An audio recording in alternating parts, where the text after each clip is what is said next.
Good morning, Raptor freaks. Lexi Yachts here. It's Saturday morning, and we have busy day again. Triple duty once again. Two reactions and a preview today. Two games last night and a game for tonight with the Raptors and Washington Wizards. Game number one of a two-game set in Toronto against the same team. We'll play the Wizards tonight, and we'll play them again on Monday. And well, they've only got 12 wins this year, so.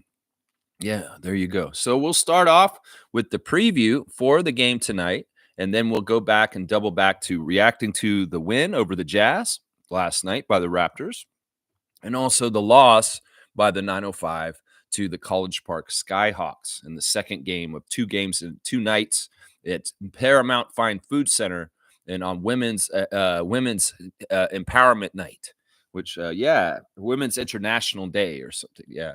They're doing that tonight for the Wizards game tonight. They're going to do women's empowerment game for the Raptors game tonight at Scotiabank, just so y'all know. Yeah, so let's go look at the latest lineup news for the game tonight and also the referees for the game tonight. All right, so let's start off with the Raptors. There are slight changes. I was mostly right yesterday. You know, when I said RJ and Jakob would get the night off last night, and then Scotty and IQ would get the night off tonight, I forgot. Scotty's on a I want to play 65 games this year mission, and it will mess with money possibly for him because he could get an all NBA or something like that. I don't know. He could get some sort of postseason award. So he's not taking the night off tonight, but Emmanuel is. Darko, after the game, said that Emmanuel quickly will take the rest day on the second night of the back-to-back after his season high of scoring last night. The man deserves a rest. So Emmanuel quickly will be out of the lineup tonight. So we expect Jamal Shed to step into the starting lineup as the starting point guard tonight. Jacoby Walter got hurt last night, and this is a really bad trend I don't like in the last few games of Raptors. We're losing a Raptor every single game. It was like started with Abaji against Chicago, and then in the 2 Orlando games, we lost Grady Dick and Jonathan Mobo, and then last night, Jacoby Walter with a quad contusion. That's his problem. He's got a bruise on his thigh. And, he couldn't come back in the game after playing pretty good last night. In fact, he's one of my stars of the game. So we'll have to see. There's not an official word on whether he's out tonight. In some ways, Darko said after the game that they would see how Jacoby feels this morning and shoot around, and they'll go from there. So there'll be afternoon news on Jacoby Walter. It's not for sure he'll be out, but I'm going to tell you right now, the way they've been going, and because it's a back-to-back and precaution, Jacoby Walter is probably not going to be playing tonight, just so you guys know. Chris Boucher did end up missing the game last night due to his wisdom teeth extraction. He wasn't even at the game. You know, that's the kind of thing where you get those wisdom teeth out. Sometimes you just want to rest and take it easy. He may be on some painkillers, something like that. So I totally understand why Chris would not be around all of a sudden. Now, we'll have to see if he's going to be available tonight. But he's another one just like Jacoby. But I wouldn't hold your breath in some ways because in some ways they're not trying to rush Chris back either. So it's just how it is. Abaji is not going to play today probably also, although he may be one of the closest ones to returning out of all the injured right now. Barrett and Pirtle will return tonight, and you will see RJ Barrett and Jakob Pirtle out on the court for the Raptors tonight instead of IQ. So it's a pretty good trade. One starter for 2 starters coming back. So we should see RJ and Pirtle back. Bobo's probably not going to be back tonight. You saw him at the game last night with a Band-Aid over his nose and some sort of guard. So, yeah, we have a couple guys that have broken noses right now between him and Jamison Battle. Of course, it was nice to see Jamison Battle return to the Raptors lineup last night. Of course, Brandon Ingram is still 2 weeks away from another announcement. Grady Dick also 2 weeks away from checking in on him with his injury. And then Ulrich Shamshay is out for the season. So the Raptors list is long laundry list of injuries and different people in and out of the lineup right now. And we only had 10 players last night, but we'll get 2 back, but we may be losing 2 tonight also because of Jacoby and IQ being out tonight. So it's very much going to probably be a 10-man rotation again. Now, this is what I'll speculate for the starting lineup for the Raptors tonight. You know, I did pretty good yesterday. Out of the 2 teams, out of the 10 starters, I got 9 out of 10 right. I got the whole Raptors starting lineup correct. Then I was only off on one of the Jazz players. I said that they would start Cody Williams, but they started Bryce Sensabaugh instead. So I feel pretty proud of that. I got 90% on my starters, guessing starters quiz. Let's do it again today. Let's see if Alex can figure out who's going to start for the Raptors and the Wizards tonight, and let's grade him and see how many out of 10 he gets right. So I'm going to say this. This is the starting lineup I'm going to predict for the Raptors tonight. It's going to be Jamal Shed, A.J. Lawson, R.J. Barrett, and Scotty Barnes and Jakob Poeltl. I think that's going to be the starting lineup for the Raptors tonight. It'll be A.J. Lawson, Jamal Shed, R.J. Barrett, Scotty Barnes, and Jakob Poeltl. So, yeah, I think there'll be a backcourt of Shed and Lawson that'll be playing tonight. And, of course, who else do the Raptors have left after that? Well, geez, it does get down the bottom of the barrel. We have guys like Orlando Robinson as the backup center, Jamison Battle and the masked man. He's out there now. Jared Rhoden is out there playing for them also. Kyle Castleton, another center. So we got 3 centers tonight at least, if not only 10 players to play. And then, of course, Garrett Temple, the 38-year-old, who I love this stat from last night. Josh Lewenberg and other people talking about it after the game in the press conference, that Garrett Temple was 12 years older than any other player who played in the game last night between the Jazz and the Raptors, because he's just like in another age stratosphere, he's a whole other generation away from most of the youngsters who played in the game last night for both teams. The Jazz, the youngest team in the NBA right now. And I'll tell you, they looked like it last night. I'm not going to lie. They looked like it. So that's our 10-man rotation for tonight. Jamal Shed, A.J. Lawson, R.J., Scotty, and Jakob should be the starters tonight. Yeah. And, hey, we got a big lineup off the bench, some big guys off the bench. And Garrett Temple's the backup point guard for tonight, guys, just so you know. All right, on the other side, the Wizards do have a bit of a list of injuries also. Some key players and probably not going to play tonight. Richaun Holmes is questionable for the game tonight due to his knee. He's been hurt most of the season. We have not seen him play at all this whole season. When we played them in the preseason, he was not available then. And we played them once. He did not play in that game. So it's not likely that Richaun will play. We'll have to see. Colby Jones is out for the game already due to Achilles injuries. Jordan Poole is questionable for the game tonight due to elbow injury. So they may not have their best player, Jordan Poole, for the game tonight. So we'll have to monitor this situation this afternoon and get a firm confirmation on Poole's status for the game against the Raptors tonight at Scotiabank. Malcolm Brogdon will miss his game against the Raptors once again. It's like he made that choice to go to the Celtics a couple years ago, denying the Raptors. And, well, he doesn't feel like playing us whenever we play against them. I don't think he's played us for a couple years now. It's just he doesn't play against the Raptors. I don't know what it is. Well, he's not going to play again tonight. In some ways, I get it. You're on the Wizards. You're embarrassed. I get it.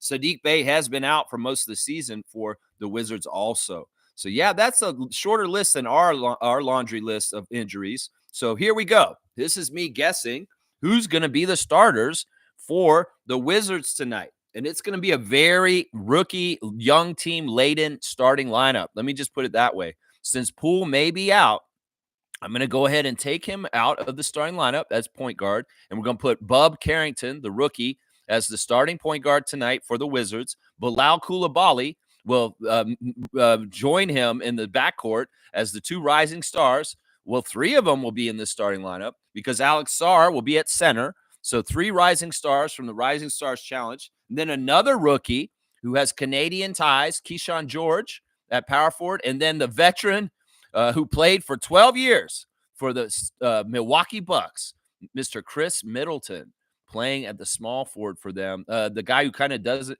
he's kind of like Garrett Temple for our team. He's just the older player that's just around a bunch of young guys on there. So, yeah, I'm going to guess it's Carrington, Coulibaly, Middleton, George, and Sarr that will be starting for the Wizards. And in that lineup, there's 3 rookies starting for the Wizards, along with the second-year player in Coulibaly, and then the very, very veteran Chris Middleton.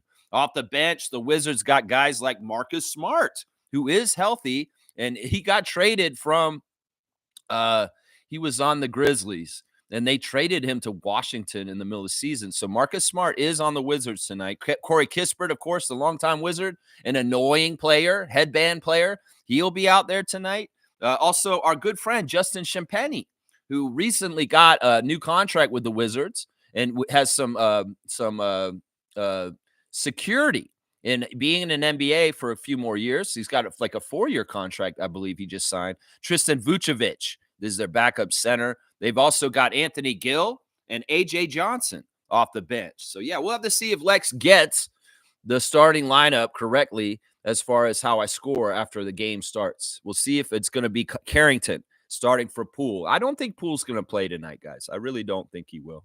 So, yeah, the ESPN matchup predictor is guessing that the Raptors have a 70% chance to win the game tonight.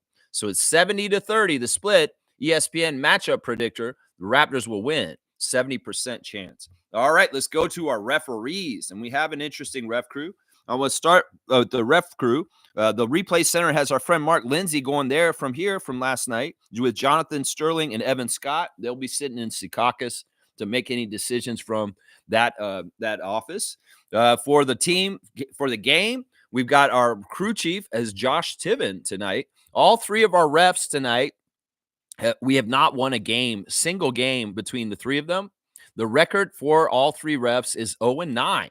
Just so y'all know, we have not won a damn game between these guys. And in fact, Josh Tiven, we're 0-5 this year. With all the games he's refed, we've lost every single one of them, 0-5 this year. He's in his 15th season out of Norwich, Connecticut, number 58. He likes the show Seinfeld. He likes the movie Minority Report. His favorite musician is Dermot Kennedy. He loves the book that his dad wrote called Firstborn. His favorite meal is chicken parmesan with vodka sauce. He likes the IG as an app. He wants to go to Hawaii. He wants to play golf at Augusta National, and he's a yo-yo expert. That's right. That's right. Josh Tiven has officiated 855 regular season games in 14 seasons as an NBA official. He has also worked 86 playoff games, including 8 finals games. Tiven officiated the 2024 NBA All-Star Game in Indianapolis. So he did the All-Star Game last year. So good stuff. Yeah, Josh Tiven is the best ref for the Raptors today, guys. You know, historically, Josh Tiven's been fantastic for us, but he's plummeted this year with his record. He used to be up there in like the 60% winning for the Raptors, but he has plummeted to 55% at this point after 5 losses this season. 5 losses. All the games we've had Josh Tiven this year, we've lost. And yeah, it's 55% winning. And meanwhile, the Wizards win 40%. So we do still have a favoring by Josh Tiven, 55-40, the split with the crew chief. Yeah, he's a good ref. It's just we have not had him in games where we had a good chance to win in some ways too. CJ Washington is the second ref. He is not a friendly ref to the Raptors. He is one that does not like the Raptors in some ways. Number 12 out of Baton Rouge, Louisiana, 9th season. He likes the show Godfather of Harlem. His favorite movie is Life. His favorite musician is Anthony Hamilton. His favorite book is IXI, Rise of the King. His favorite meal is lasagna. He most like to visit Italy also. So maybe Josh and CJ could go to Italy. Bucket list is to attend a football game at Notre Dame Stadium. CJ Washington has officiated 339 regular season games in 8 seasons as an NBA staff official. He is the worst ref for the Raptors today. He is in the bottom of the ref sheet. Right here, we've lost both games that he ref for us so far this year. We've only had him twice. We win 36% of our games. So he is down in near the bottom 10. And, well, the Wizards have a better record with him, 45% of their games. So 36-45 for the Wizards with Washington. Does that make sense that Washington favors Washington? Maybe, just a little bit. So, yeah, 36-45 is the split there. This third ref is the veteran Derek Richardson. In his 28th season out of Brooklyn, New York, number 63. His favorite TV show is Abbott Elementary. He likes the movie Field of Dreams. His favorite musicians, Roy Ayers and Marvin Gaye. That's sad to hear that Roy just recently passed. Very, very sad about that. Derek Richardson's favorite musician just passed away like this week, honestly. Favorite book is Post-Traumatic Slave Syndrome. He likes to eat plankton, rice and beans, and steamed cabbage. His favorite app is SoundHound, and he most liked to visit Sierra Leone. Yeah, Derek Richardson has officiated 1,428 regular season games and 1 playoff game, and only 1 playoff game. What? That's weird, man. You think he'd been in the league for 30 years, he would have refereed more than just 1 playoff game. That's weird. I guess he just doesn't ever ref the playoffs. Very, very strange. He's also refereed in the 2010 NBA All-Star Game in Arlington, Texas. Yeah, he's been around. He was officiating in the CBA back in the day. Derek Richardson's in the middle between Tiven and Washington. We did lose both the games that Derek Richardson was present at this year, so we're 0-2 with him. And we win 50% of our games total. Right now, we're split 50-50 with him for our wins and losses in his 28 years. And, well, the Wizards win 42%. So 50-42 for the Raptors with the third ref, the very, very veteran, only refereed one playoff game, Derek Richardson. So, yeah, it's an interesting crew. Once again, Meatloaf rule. 2 out of 3 ain't bad. Josh Tiven, Derek Richardson, great veteran refs. CJ Washington, you're kind of a punk ass. Let's just put it that way. So there you go. There's your ref report for today. Josh Tiven, CJ Washington, Derek Richardson is our crew. Yeah. So, we got to react to another fun Raptors game last night. I enjoyed the game immensely. I hope that most people did out there. I know some people are salty because we won. Josh Lundberg is saying they're trying to eat their cake and have it too. Listen, we just got to do what we got to do. That Utah team was very bad last night. Very, very bad. In fact, for most of the first quarter, they had more turnovers than points, which is really not a good sign when you have like 6 turnovers and only 4 points on your team. So, without Walker Kessler, that team is so bad. They're lucky they had him last night in that game against us last night, because they would have been just routed all over that floor without the very, very strong play of Walker Kessler and his rebounding prowess. Wow, that was crazy. But all kinds of stuff to talk about in this game. We saw Emmanuel quickly dunk the ball in the game last night, which was fantastic. Scotty with a monster jam. Lots of interesting plays in that game. Whatever you guys remember about the game that stood out to you, go ahead and share it in the comments. I love to hear your reaction to the game as well as mine, and just what stood out to you and what you liked about it. Yeah, there's all kinds of stuff to talk about. The 905 game was very interesting also, and we'll talk about that today too. Yeah, Trevor J's words of wisdom coming in hot and fresh from the comments section. Let's see what he's saying. A stone is broken by the last stroke of hammer. This doesn't mean that the first stroke is useless. Success is the result of continuous and persistent efforts. There you go. I love that. That's a little Dwayne Casey right there with pound the rock, baby. Pound the rock. Hit that rock. Hit that 2,000-pound boulder that's in the way of you getting to the locker room. Hit it with your hand every single time. And then one day, one of the Raptors will hit it, and it will split. And it will split wide open. But every single Raptor that ran by that rock and hit that and pound that rock, well, they led up to that split. And as Trevor says, listen, it's a process. You can't just get everything easily handed to you. In some ways, you have to work hard and do the due diligence, the practice, the everyday showing up, the doing what you got to do to get to your goals. And all these Raptors players understand this. And this is a really good words of wisdom, because this is a process and development, and we're coming up to go get that second Larry O'Brien. And that's when the rock splits. So let's keep pounding the rock, Raptors, because that rock will split once again, and there will be a second championship in Toronto for the Raptors. That's right. I love the words of wisdom, Trevor. Thank you, sir. Thank you. Yeah, he's saying happy game day. Let's win again and again. Be happy, fans. Yeah, I was hoping we could get the double W last night, but the Raptors, 905, faltered late in the game. But Andrew Jones is blaming the refs. They've lost 8 games in a row now in Mississauga.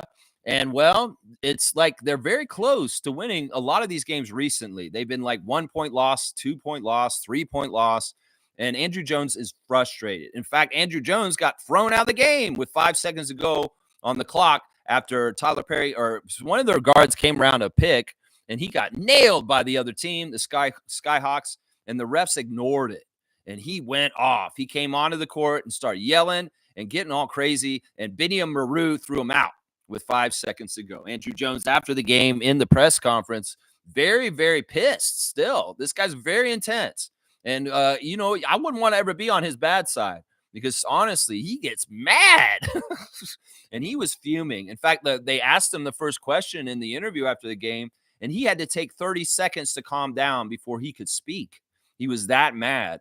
So, yeah, he's really blaming the refs. He didn't outright say anything so he's going to get in trouble. But he said, I feel like we deserve to win this game, and we were held back, is what he said, basically.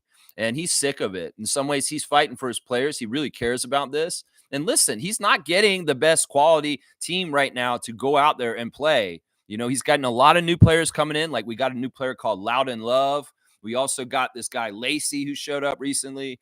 And, he's trying to integrate these new guys in, and he still only has like 9 players to play even with the 2 new players coming in. So there's a lot of disorganization, and it's a very hard job right now. But yeah, Andrew Jones, very passionate. And he also gave us the reasoning why Eugene Omoruyi did not finish the game the other night, because he was in the doghouse and he did do something wrong. He basically said that I hold the highest standard for Gino because he is just a very good player. And if he doesn't play up to that standard, I will let him know. And that's what happened. I think Omoruyi was not playing as hard as he should have in the first game against the Skyhawks. And Coach Jones has expectations, so he benched him for the fourth quarter. And then, well, he said, you know what? He's a professional. And he knows that if I tell him and need him to do something, he'll bounce back and he'll do it. And then he did last night, because Eugene got his season high, actually his career high of scoring in his entire life, of 39 points last night. So, and Gene said this about Andrew Jones' tough love. He said, yeah, coach expects a lot of me, and I appreciate that out of him, and I want to do what I got to do to help him and play right for him.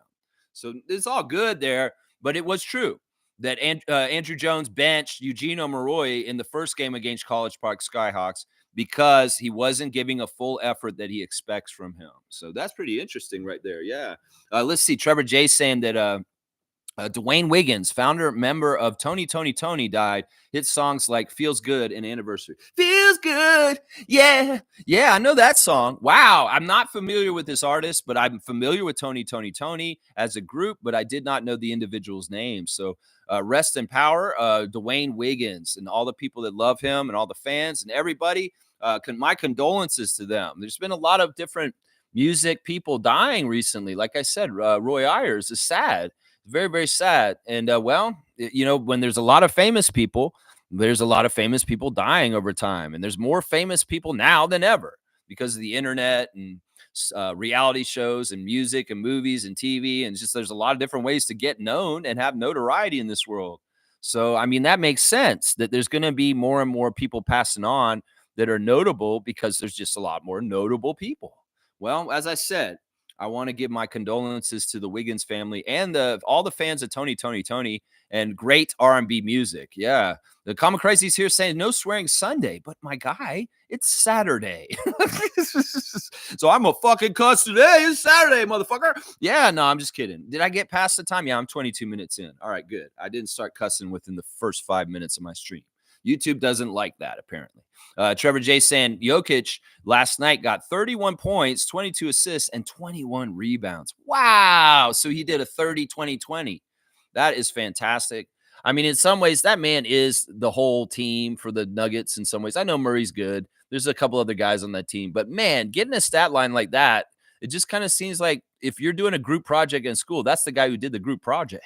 Is what it seems like. The one guy in the group that actually went and did the work in that kind of way. Well, that's pretty impressive.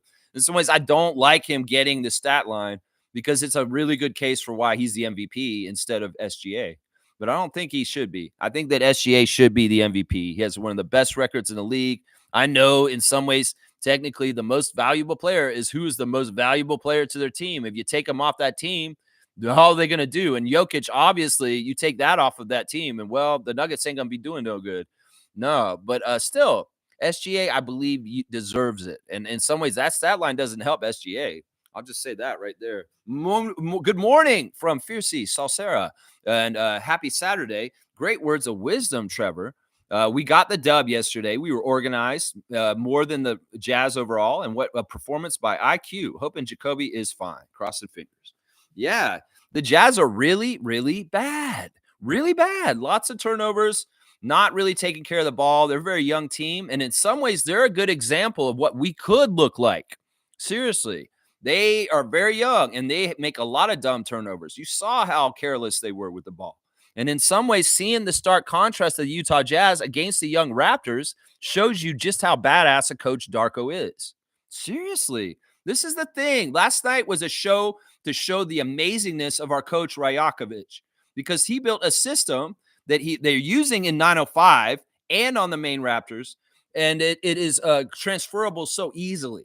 The reason why Lawson and Roden are playing so well is because they've been playing the system this whole time on the G League level, And now it's easy for them to just plug in and do it on the Raptors level. That is the genius of Darko Rajakovic. That system is very good because young players can play within it. And if they understand the rules of it, they can avoid turnovers. They can be very effective at getting good baskets and getting good open shot selection.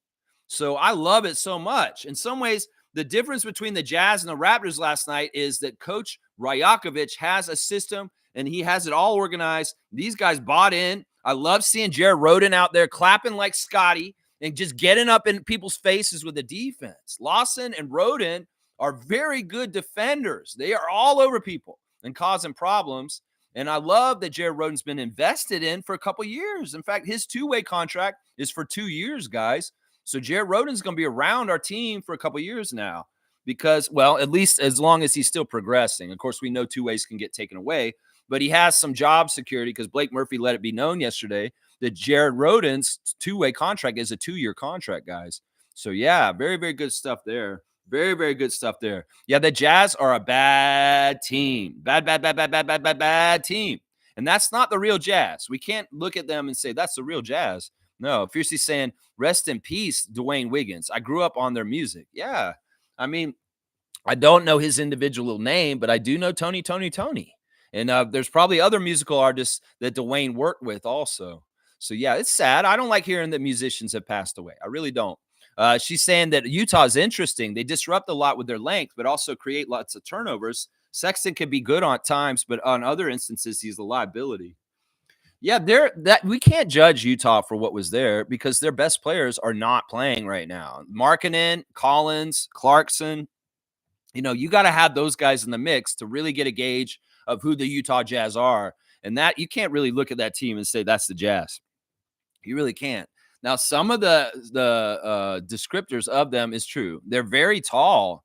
Between Kessler's domination, Filipowski coming in and getting crazy in there too, and then that Micah Potter guy, they're a very big team. And Castleton and Robinson, they tried their best, but they really did get outplayed by the center position last night by Kessler. Kessler was amazing, and Filipowski came in like he was pissed off at the Raptors for not drafting him and drafting Mobo instead. But Scotty got some revenge on Kyle still in the middle of that game for Jonathan with that nasty dunk and some of the other stuff he did in the game. Yeah, man, this is a really good game yesterday. And it's weird to see, the Raptors kind of get dominated on the inside, but still completely dominate the game overall. Usually when a player like Kessler does what he's doing, that team is blowing the other team out, getting so many rebounds and just dominating during the paint. Usually you shouldn't win if one player is able to dominate the boards like that, especially in the first half.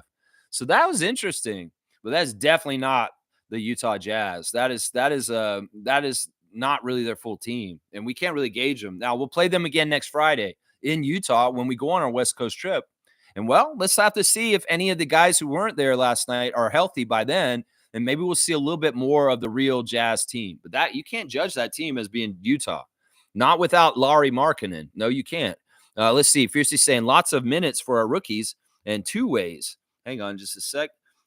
This is how you develop and get them ready to rumble next season. Our bench will be fire. I'm telling you, fam, we're doing it like OKC. Yeah, I don't know if we're doing it exactly like anybody because we're definitely not doing the scattershot draft picks like OKC. But we are doing it at an accelerated rate. And in some ways, like I said recently, we're not doing 2 steps forward, 1 step back. We're doing 2 steps forward without the step back. And we're going forward and progressing as a team. And next year, we should be a playoff team. All signs point to this, especially with this great stretch run at the end against bad teams where we're going to be playing these youngsters, like Fiercely saying, two ways and rookies. They're going to get so much good late game management experience that this is going to be so good for later. The confidence that's going towards people like Jamal Shed right now is going to really pay off in the future because Jamal got a chance to finish a game last night where we were on top and Utah could have threatened, and you have to manage the game on top with the last 5 minutes and really just kind of like, this is such good experience for him. It really, really is. All those guys, they're getting all kinds of good experience for sure. Yeah. Let's see. Fiercely saying Castleton shows great promise, but I'd like to see more of him to assess. Yeah, he was shaky last night. He didn't feel comfortable out there. You could tell. In some ways, the bigs for Utah were overpowering him. This is one of the big the knocks on him, and in some ways, is that he's not very strong. And Filipowski and Kessler just pushed him around like he was nothing, and that's annoying. He was also very awkward at times with decision making and kind of waffling. But he just showed up in the Raptors organization 2 days ago, so how can I get mad at him? And in some ways, Darko said before the game, the Castleton and morning shoot around on Friday caught on to the system and everything that they're doing really naturally. And he felt really like he impressed with his aptitude to learn the Raptors stuff quickly. But still, alas, there were a couple of things he's doing out there that were messing things up. And one of them was pointed out by the broadcast where Castleton should have drew out Kessler by standing away from the basket, but he had him too close. It was either him or O-Rob. O-Rob and Castleton were kind of similar. Robinson was better, but he still had some issues where he wasn't doing things exactly right either. But, I mean, against Kessler and the way he was playing last night, it's easy to look bad as a center, the way he was playing on them. So, yeah, I wasn't impressed with Castleton last night, and I was a little annoyed with him. But I have to give him allowances that he just showed up. He just showed up. Yeah, let's go ahead and do the stars of the game real quick. I'll start off with Manuel Quickly is my first star of the game, obviously, because he had his season high in points.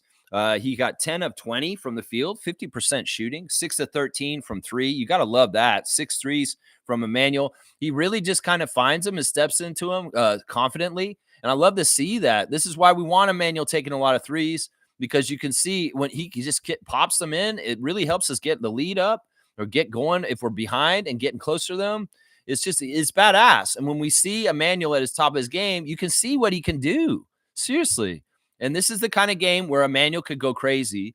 And, well, he did. And that's what I'm saying. Different nights, different guys. And last night was IQ's night. 8 of 8 at the free throw line also. I love to see that. 5 rebounds, 6 assists, 3 steals, a block. No, wait, 3 steals and a turnover. So a 5-to-1 assist to turnover ratio for Emmanuel, a plus 21 with 34 points in 29 minutes. He outscored his minutes in the game by 5 points, 34 points in 29 minutes. Emmanuel Quickly, badass game, very prolific scorer last night, very much the leader. In some ways, I love that Darko, and he said he's going to go by game decision. He did decide to put Scotty and Emmanuel back in late in the fourth to help them win the game. And I love that. Some people say they get mad about that. And Lewinberg has kind of been mad about this, saying, why would you put them back in if you're like not trying to win? Well, I think they are trying to win. And he did want to win the game last night. So that's why he put Scotty and Emmanuel back in the game near the end of the game to help close it out. Because honestly, the Jazz looked like they could have came up and snatched the game because it was getting closer in the last 5 minutes. But I don't mind that. I love that. And in some ways, it'd be kind of annoying. You know, in some ways, just as much as the Raptors players need to practice playing to win, so does the coach. That's what I got to say right there. That's what I got to say right there. My second star of the game last night is Scotty Barnes. Scotty and Emmanuel were a nice two-man punch, scoring 56 points of the Raptors, 118 for them.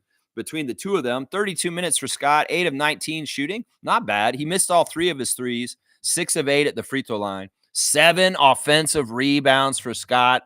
He was just playing a monster game down low, 12 rebounds altogether to get the double-double, 6 assists, 2 steals, 3 blocks, 3 turnovers, a plus 18, 22 points for Scotty in 32 minutes.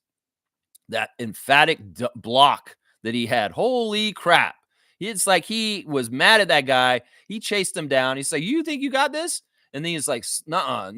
Alvin said he ate his lunch. That man blocked the hell out of that shot. Yeah, Scotty's so badass. His fire is really good.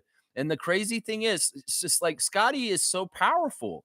We saw some of the shots he made last night were just very confident. And just like, you dared me, I'm going to shoot this, and you pay for it. You didn't come out all the way to guard me. All right, I'm going to shoot this. And boom, it goes through the net. He was so good with his offense last night. I like what he did. He was efficient. He didn't take too much from the whole entire game to force his game, and he found his offense through the game. And he was very effective and very, very good. Scotty, all-around game, fantastic stuff. I love what you're doing out there with the defense. I love your communication and leadership on this court. In fact, it must be different for you having the younger guys out there with you mostly and being the captain and the leader on the court, because in some ways you're really getting to direct young guys and get them organized. And you know what? They're doing great because of you, Scott. Seriously. Your influence, your guidance, your communication is part of the reason why Jamal Shed, Jamison Battle, Jacoby Walter, those guys do better because your leadership, the way you care and the way you set the standard. You know, there's a reason why Jared Rhoden's clapping because he's copying you, because he wants to be like you, Scotty. He wants to be that full court Mr. 94 feet, just like you, and get up all on them. And what you're spawning more of you on that team because you are like that. And that's the leader I want for my team. In fact, I was pinching myself last night thinking about, man, Scotty really is one of the greatest players in the NBA right now because he is the right kind of player for winning. He really, really is. You know, these other guys like LaMelo, he's all flash and dash and this and that. This guy is a winner. This guy is doing the things like the shot blocks, the rebounds, the leadership, the communication that I want from my franchise player. And I'm so glad that the Raptors have made this shift into Scotty Barnes' era.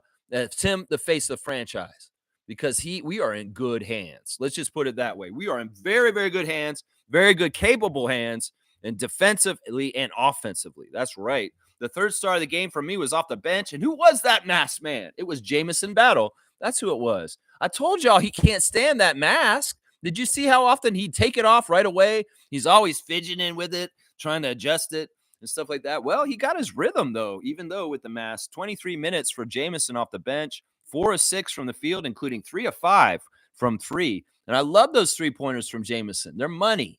And in some ways, the system of Darko is dependent on people like A.J. Lawson, Grady Dick, Jacoby Walter, and Jamison Battle hitting those open threes when the ball gets kicked out to them in the sides. They need to make these shots. And Jamison, 3 for 5 from 3 was fantastic. That was really, really good. 1 rebound for him, 1 block, 4 fouls, 11 points for Jamison Battle, a minus 11 in the game. I just felt like he was a good steady shooter outlet for the team, and he caused good spacing in the absence of Grady Dick. So there you go. My fourth star of the game last night is Jacoby Walter. I felt like Jacoby, while he was out there before he got hurt, he did some really good stuff. 18 minutes for Jacoby. He got 14 points. And including right off the bat, he hit a 3 to start the game right away. It was nice and confident. You know, the Jazz started shaky and were really all discombobulated to start the game. But Jacoby came out and set a standard of excellence and perfection in making the shot and converting with that 3 right off the bat, the first possession. Easy shot, makes it right away. I love that confidence. 5 of 12 for Jacoby, 2 of 6 from 3, made both his free throws, 5 rebounds, including 3 offensive, 2 assists, 1 steal, plus 11 with 14 points in 18 minutes. It's too bad he got hurt and he couldn't close the game out and come back. But yeah, you're still one of my stars last night, Jacoby, for that great start to the game. In fact, he was very, very good in the first quarter. He was a big, big part why the Raptors got off to a good start and got rolling and got out to a lead on the Jazz right away. So thank you, Jacoby, for your work while you were still out there before you got hurt. The fifth star of the game for me is Jared Rhoden. Jared Rhoden off the bench in 28 minutes, 4 of 10 from the field, 1 of 3 from 3, 5 of 6 to the free throw line, 3 offensive rebound, 5 altogether, 1 assist, 1 steal, minus 3 with 14 points. So some good bench production between Jamison and Jared with 25 points between the two of them. That was fantastic. So yeah, Jared Rhoden also very dogged and involved on a defense. Very, very stifling, kind of annoying player, very strong upper body, and just doing a lot of good stuff out there. So Jared Rhoden, thank you. And I love the dunk you got, and just other stuff that was happening in the game with Jared was very, very good. Good connection with his teammates also. So yeah, if I'm going to do any honorable mention, let's go ahead and give an honorable mention to Jamal Shed. Jamal Shed, 3 of 9. He missed all 4 of his three-point attempts, 2 of 2 at the free throw line, 2 rebounds, 5 assists, 1 turnover. So he's 5-1, just like Emmanuel. Minus 11 with 8 points in 26 minutes. Orlando Robinson starting at center, 3 of 10 from the field, 1 of 2 from 3. 7 rebounds, 2 assists, 2 steals, 1 block, 2 turnovers, a plus 8 with 7 points. I felt like Robinson was getting beat by Kessler a lot, and then he got frustrated at one point, and he got an offensive rebound and threw it back with a real authority. That's what I want to see. I want to see that fight, that power, that kind of stuff from Orlando. And I feel like both him and Castleton are a little too sheepish and a little bit too weak sauce with their coming at the basket. Y'all need to go get it. And I say this to Jonathan Mobo also when he's healthy. Y'all need to go get it and put that ball through the hoop with your force and the dunk. That's what I'm saying right there. Yeah. AJ Lawson had a bad shooting night, but Emmanuel Quickly had very glowing things to say about him in the post-game interview, regardless. He really, really liked how AJ played full court defense and was just a pest. In fact, him and AJ were teaming up, he said. IQ said, I like teaming up with AJ Lawson and really, really bugging the hell out of the backcourt of the Jazz. So AJ was 2 for 13. This is one of those games where AJ will shoot a lot and doesn't make a lot of shots. He's had a few of these for 905 this year, too.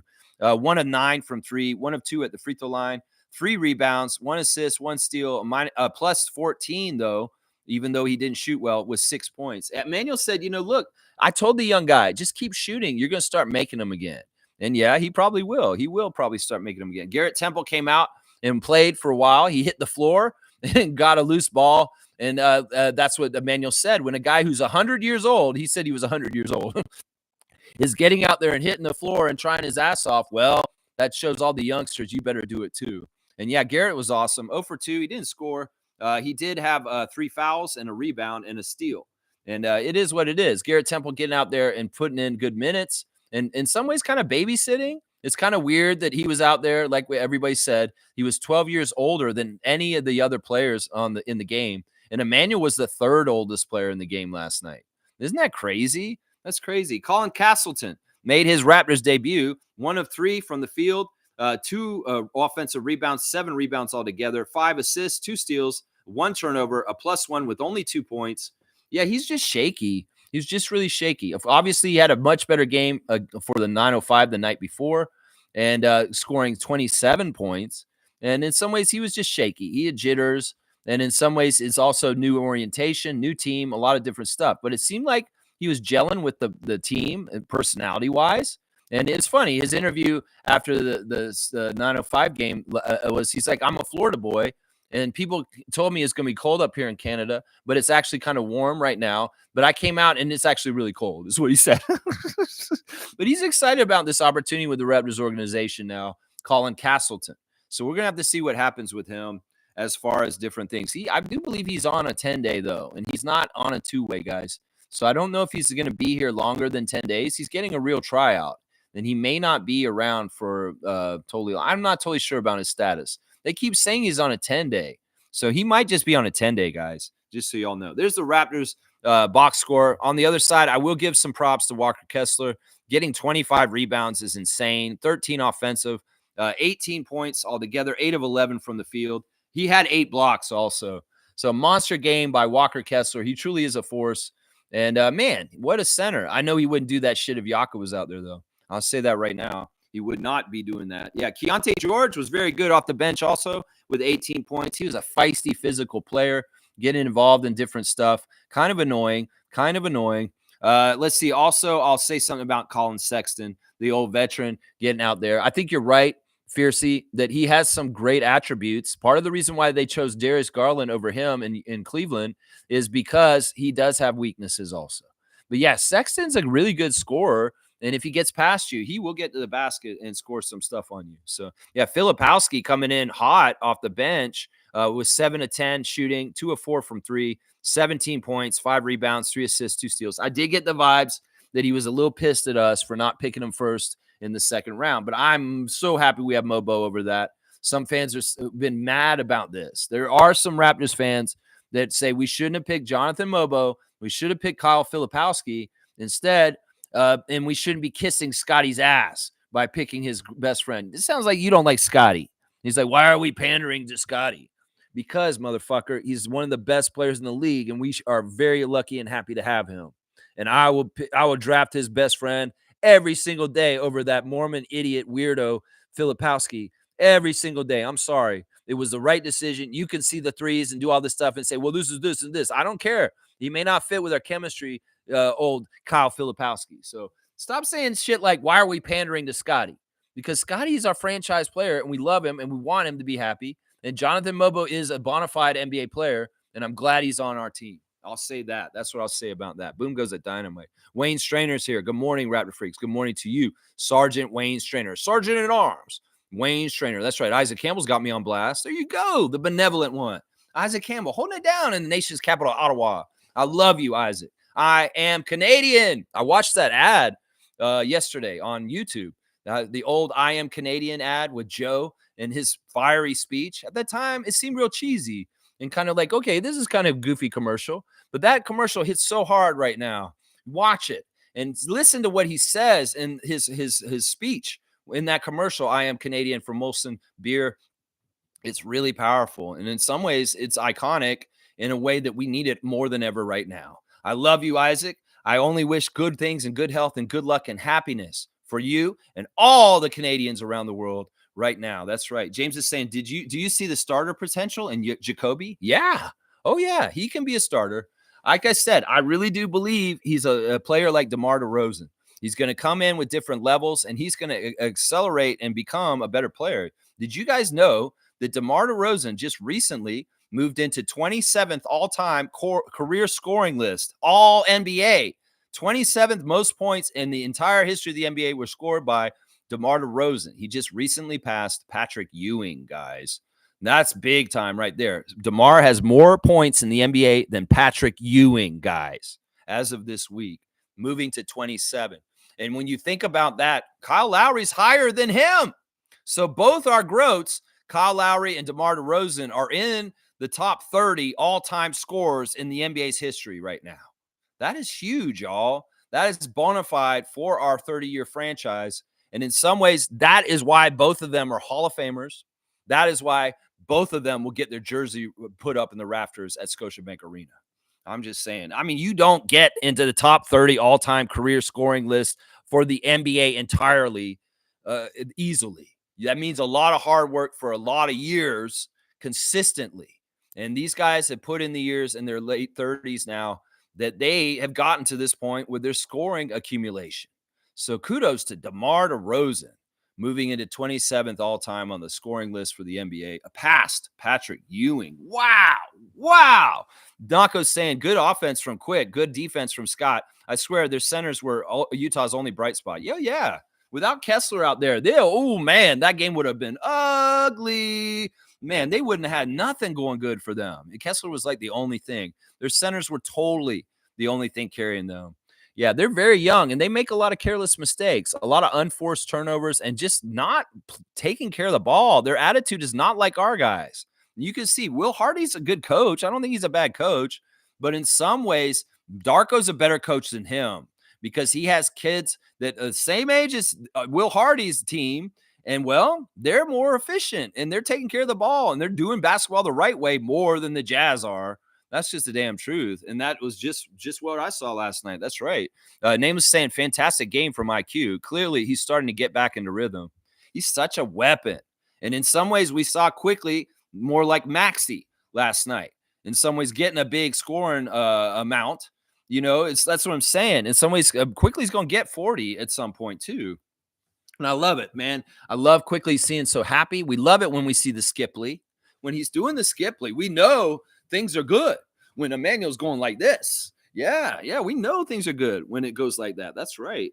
James is saying we should try to get Kessler. He would be great for us. I don't know if we're allowed to get him. It seems like he's twins with his coach. Don't they look like the same person? They have the same exact face. And also, we got to remember, Utah's Mormon country. They like a lot of white guys on their team. And then they got a lot of white guys on their team. We saw them last night. But yeah, Kessler, I don't know. In some ways, they were shopping him recently, weren't they? They were saying, well, we're going to trade Walker Kessler. I don't know why they would. He may be one of the only best things that they've got going on in Utah right now. So yeah, I wouldn't mind him on our team, James. Let's not get it twisted. I'm with you. If he was in a Raptors uniform, I wouldn't be upset. But for some reason, I feel like he's oddly related to Will Hardy. They just have the same face, right? Don't they look like brothers? It's very strange. Very, very strange. Stillman is saying, good. GFF. Good fucking fuck. Is that what you mean when you say that? Is that what the acronym is, Stillman? Good fucking fuck. Good win last night. I think there was an R that was supposed to be in there. I don't know. Maybe it's good morning, good Raptor Freak family. I don't know what he's doing there. Either way, I'll just riff on it a little bit. All fun. Stillman, I love you, man. Good to have you in the chat. Of course, Stillman's regular in our Facebook chat, and I love seeing Stillman back in the regular chat on the stream. He's saying good win last night. Really want to see the Raps make the play-in, but got a feeling that Jordy Fernandez and the Nets may want to make it harder for us. Let's go. See, this is what I like. Instead of this like tank for the bottom, race for the bottom bullshit, I love this. If Jordy has got some pride like Darko and the Raptors do, maybe we will be competing against one of these bottom teams for trying to get in the play-in spot. I don't know. I'm fully, let's go. Because seriously, we're playing too high of a level. We could pull punches and we're still going to play better than other teams because our team system and our camaraderie and our chemistry and vibes are off the charts. Did you see RJ on the sideline last night taking the camera and filming the timeout and just him dancing? And I felt like he was doing the robot at one point after one of our scores. That's how good the vibes are. It looks like a Dave Chappelle sketch with the guy doing the robot. And it's RJ on the bench. I mean, seriously, the vibes are crazy on the Raptors right now. They're playing very well and communicative and together. In some ways, you don't want to burst that bubble by saying, guys, we need to lose. What are you trying to do? That's why this is not a good situation for people that want to be tankers. Because, dude, our team is playing too good. The schedule is too easy. And even if we sit guys, we're going to beat other teams because the vibes are that damn good. It's crazy. So, man, it'd be fun to see like Darko and Jordy, two of our favorite coaches in the NBA, two guys that were both up for our Raptors job, are like too serious. And they're like, you know what? I'm so competitive. I want to make the play-in after all. Once again, it's not going to hurt our ping pong balls that bad if we make the play-in. Seriously. You know, Josh Lundberg can say, oh, they want to have their cake and eat it too. Yeah, motherfucker, why not?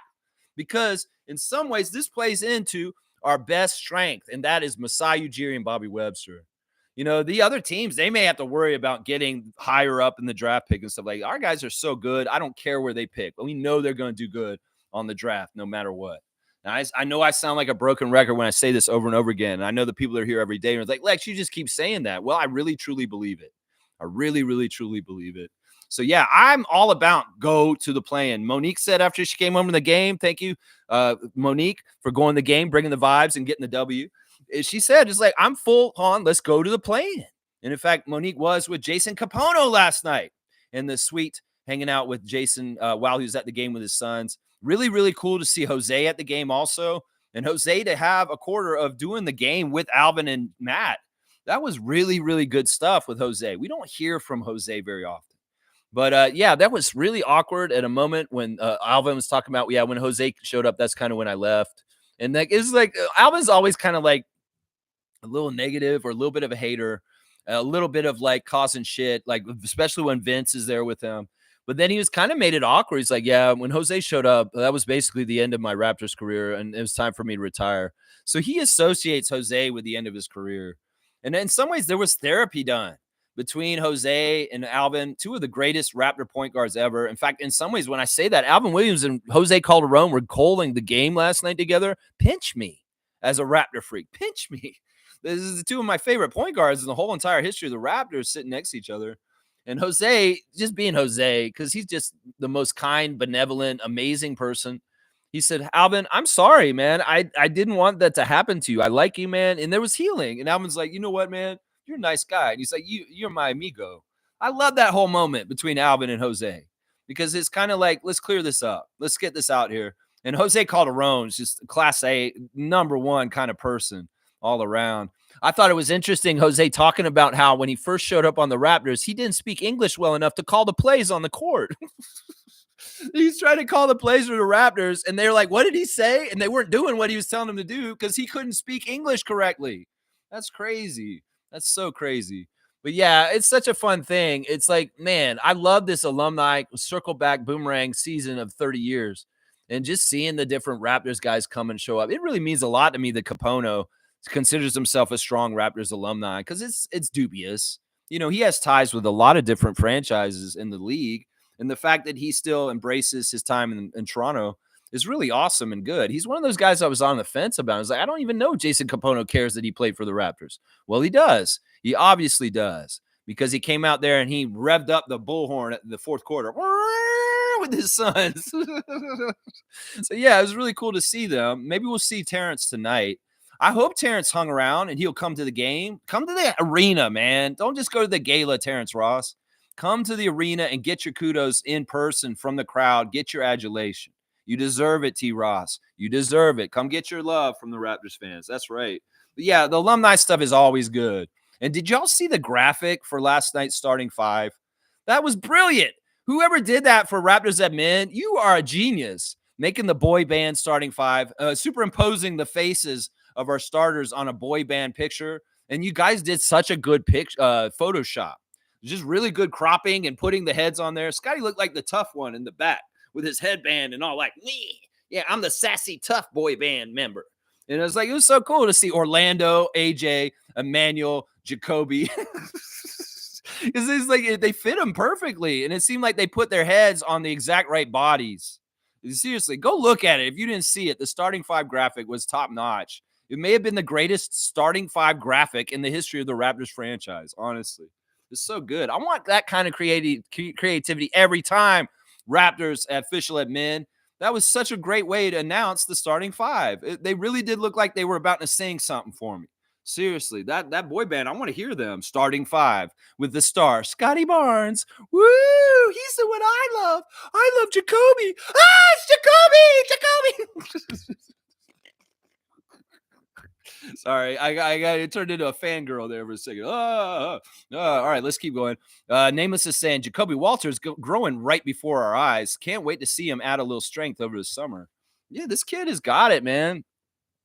He just really smart. There were a couple of things he did again early in the game where it's like, that's maturity, that's patience, that's taking his time. In some ways, he doesn't get rushed. He doesn't hear footsteps and gets all scared. Walker Kessler jumped on his ass at one point. He stopped, he popped. He's like, oh, I'm a hold. And then Walker Kessler just came and jumped on his back. And boy, that was the right move because he could have tried to force the shot. He got the foul drawn.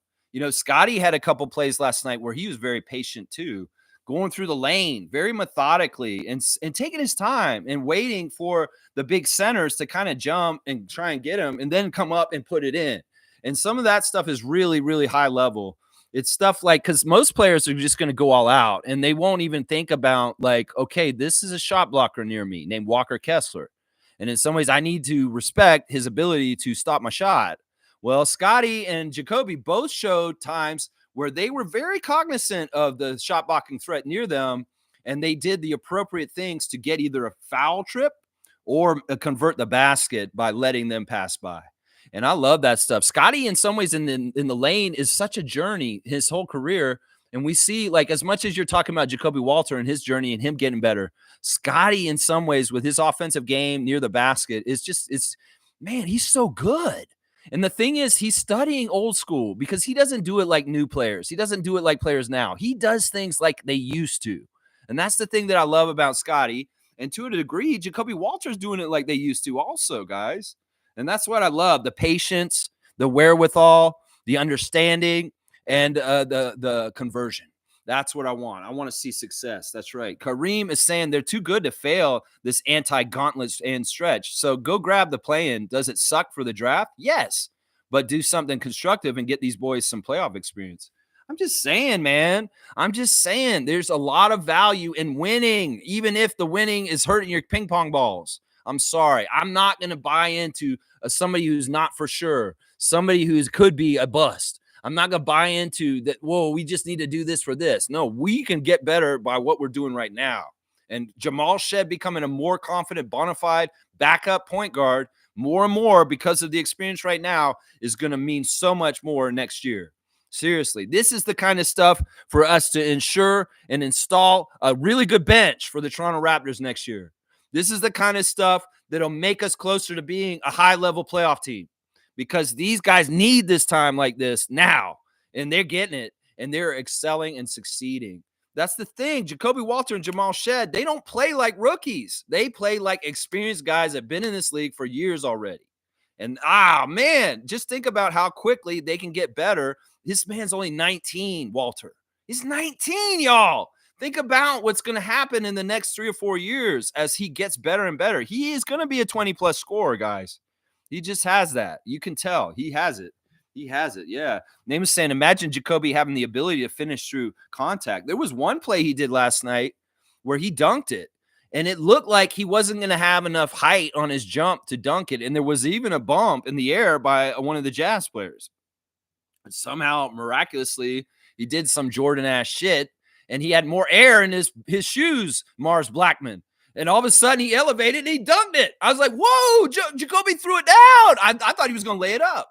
Because in some ways, we've seen Jacoby most of this year, when he's going to the basket to lay it up, it's a layup. He doesn't dunk it. He usually just like takes the very easy conversion of a layup and not fucking it up, which is smart. And so one of the ways I give him points, because he's not trying to be too flashy, because if this is not necessary, go ahead and make the layup because it's a higher percentage. It's like he's thinking that way. But in this play last night, he was elevating and going up, and it looked like the guy was going to hit him from the side, and he somehow always stretched out, and he nailed it and dunked it. You know the play I'm talking about. I was like, holy crap, he actually got that dunk in. Like, I didn't think he was going to make it. And then Emmanuel making the dunk was hilarious too. Like, seriously, you don't ever see Emmanuel quickly making dunks too often. And when he got up there and threw that dunk in transition, I was like, yeah, Emmanuel's throwing dunks too. Let's go. Let's go. That's awesome. MJ saying Kessler had many blocks and grabbed lots of rebounds. Needs to work on his free throws, though. Jacoby has starter potential, but if we're healthy, he'll be on the second unit. Yeah, this is what I'll say about the Utah Jazz free throws. It was a huge problem for them and a huge reason why they lost. They got a lot of free throws last night, and they couldn't shoot worth a shit. They missed out on 16 points at the free throw line last night, shooting 59%. And, well, they lost by 9 points, y'all.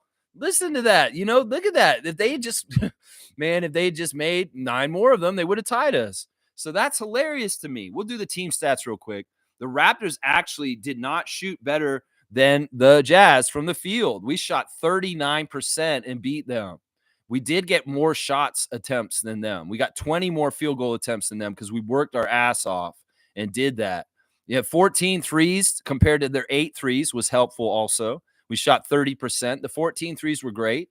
And Darko made the joke after the game when he came into the press conference. He said, because the press asked about this before the game, about three-point shooting. And Darko said, you asked for it. You got it, press. You wanted more threes. You get more threes. it's like your Burger King, man. Have it your way is what he's saying, you know. But like, yeah, 14 threes. Darko was very impressed with that. And he said it was a gift for the press after the game. The free throws were interesting because they did get 11 more free throw attempts than us, but we made 1 more free throw than them. So we made 1 more point on the free throw line, even though they got 11 more attempts than us. We shot 86% at the free throw line. They shot 59%. And Will Hardy can basically look at the free throw line as a big, huge reason why they lost last night. Seriously. They did out-rebound us 56-48, and that was a lot Walker Kessler. But amazingly, listen to this. You would think that the Jazz had more offensive rebounds than us, especially the way Kessler was doing things. But no, we had 22 offensive rebounds to their 19. So we had actually 3 more offensive rebounds than them. So we were very aggressive. And that was people like Scott. Scott was going in there and trying to keep possessions alive. Orlando Robinson also. Assists, 27 assists for the Raptors. Fantastic. 13 steals for the Raptors. And in some ways, that is Jared Rhoden and A.J. Lawson being around. Seriously. A.J. Lawson is a shit disturber. And he has long arms. He's very fast. And when he's very on it and dogged, he causes people to turn the ball over. So getting 13 steals with that crew out there, I totally get it because they had 25 turnovers and we only had 10.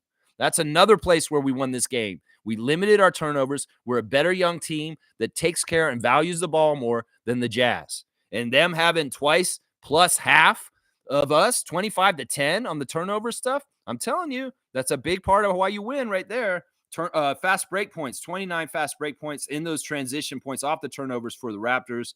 Fantastic. Only 17 for them. They did have 60 points in the paint. We had 44. Yeah, they called a lot of fouls on us last night. 29 fouls by Mark Lindsay's crew, but it didn't matter. In some ways, the refs were pretty good last night. Sayesh Mehta, a little bit of a bastard at times, but for the most part, the refs were very good last night. I thought that Mark Lindsay handled the game very well last night. Yeah, Nako's saying that Mr. Raptor Street, can we scout Flory Badunga? Badunga. You know, I haven't done one of these in a while. I'll do one now for you. I guess I will. Why not? Let's just see. Is that how you really spell his name? That seems like a really weird name. Flory.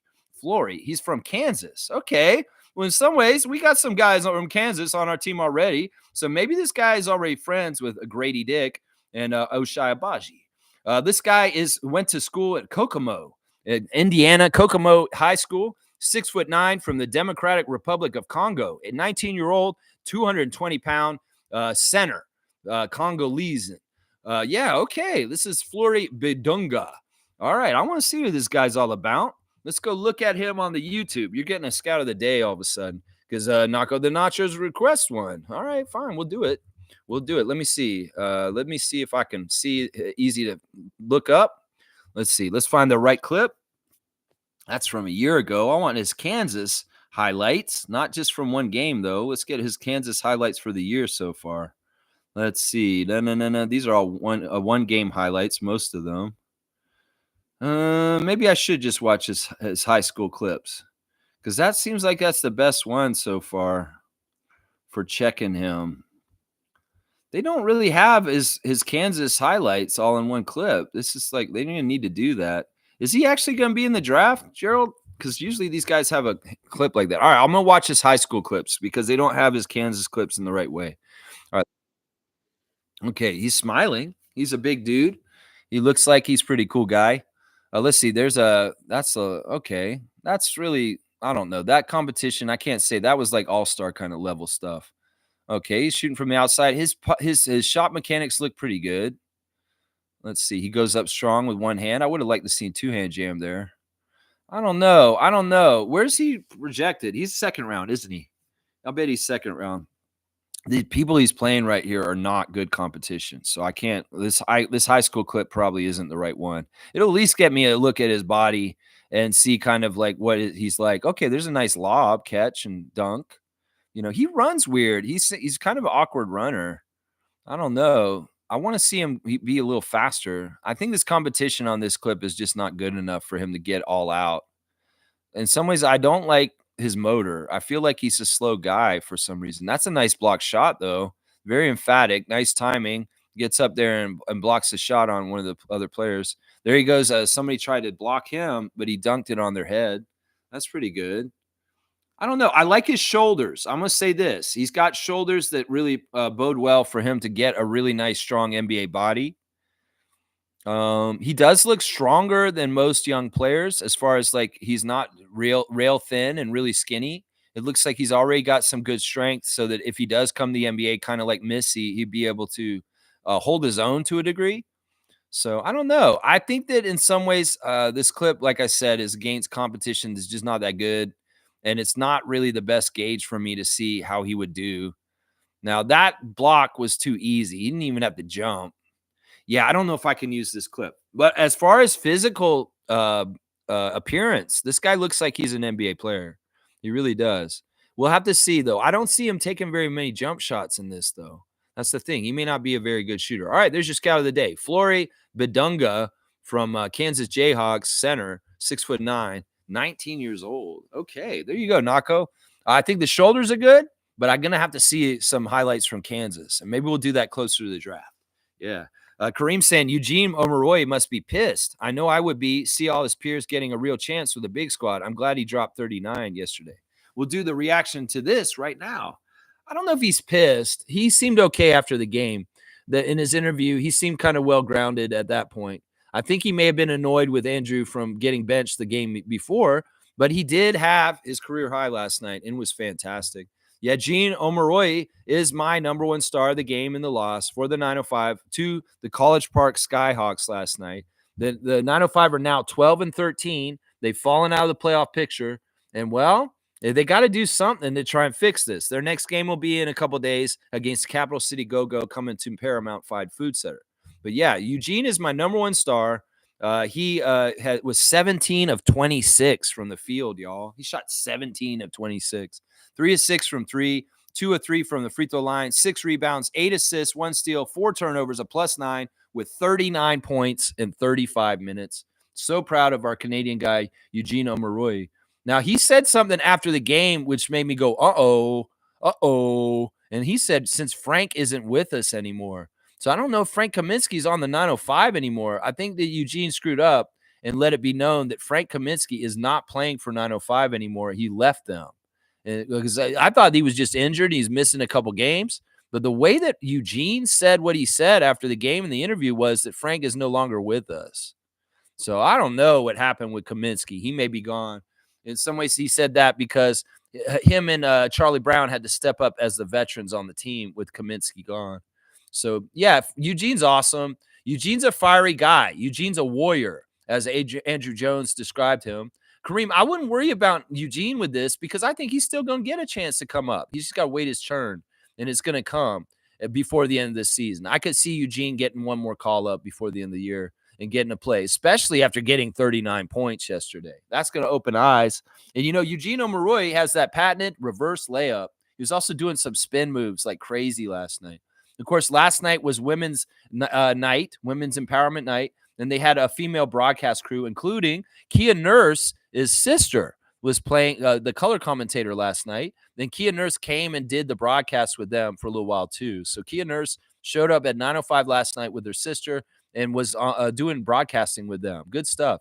They also had Teresa Resch and the Toronto Tempo executive staffs, including Monica Rogers-Wright, came out at halftime, and they had an ovation from the 905 crowd as part of the women's events last night. And all the Raptors 905 guys came into the game wearing WNBA gear to celebrate this also. Of course, they wore the women's empowerment jerseys with the flowers and that last night also.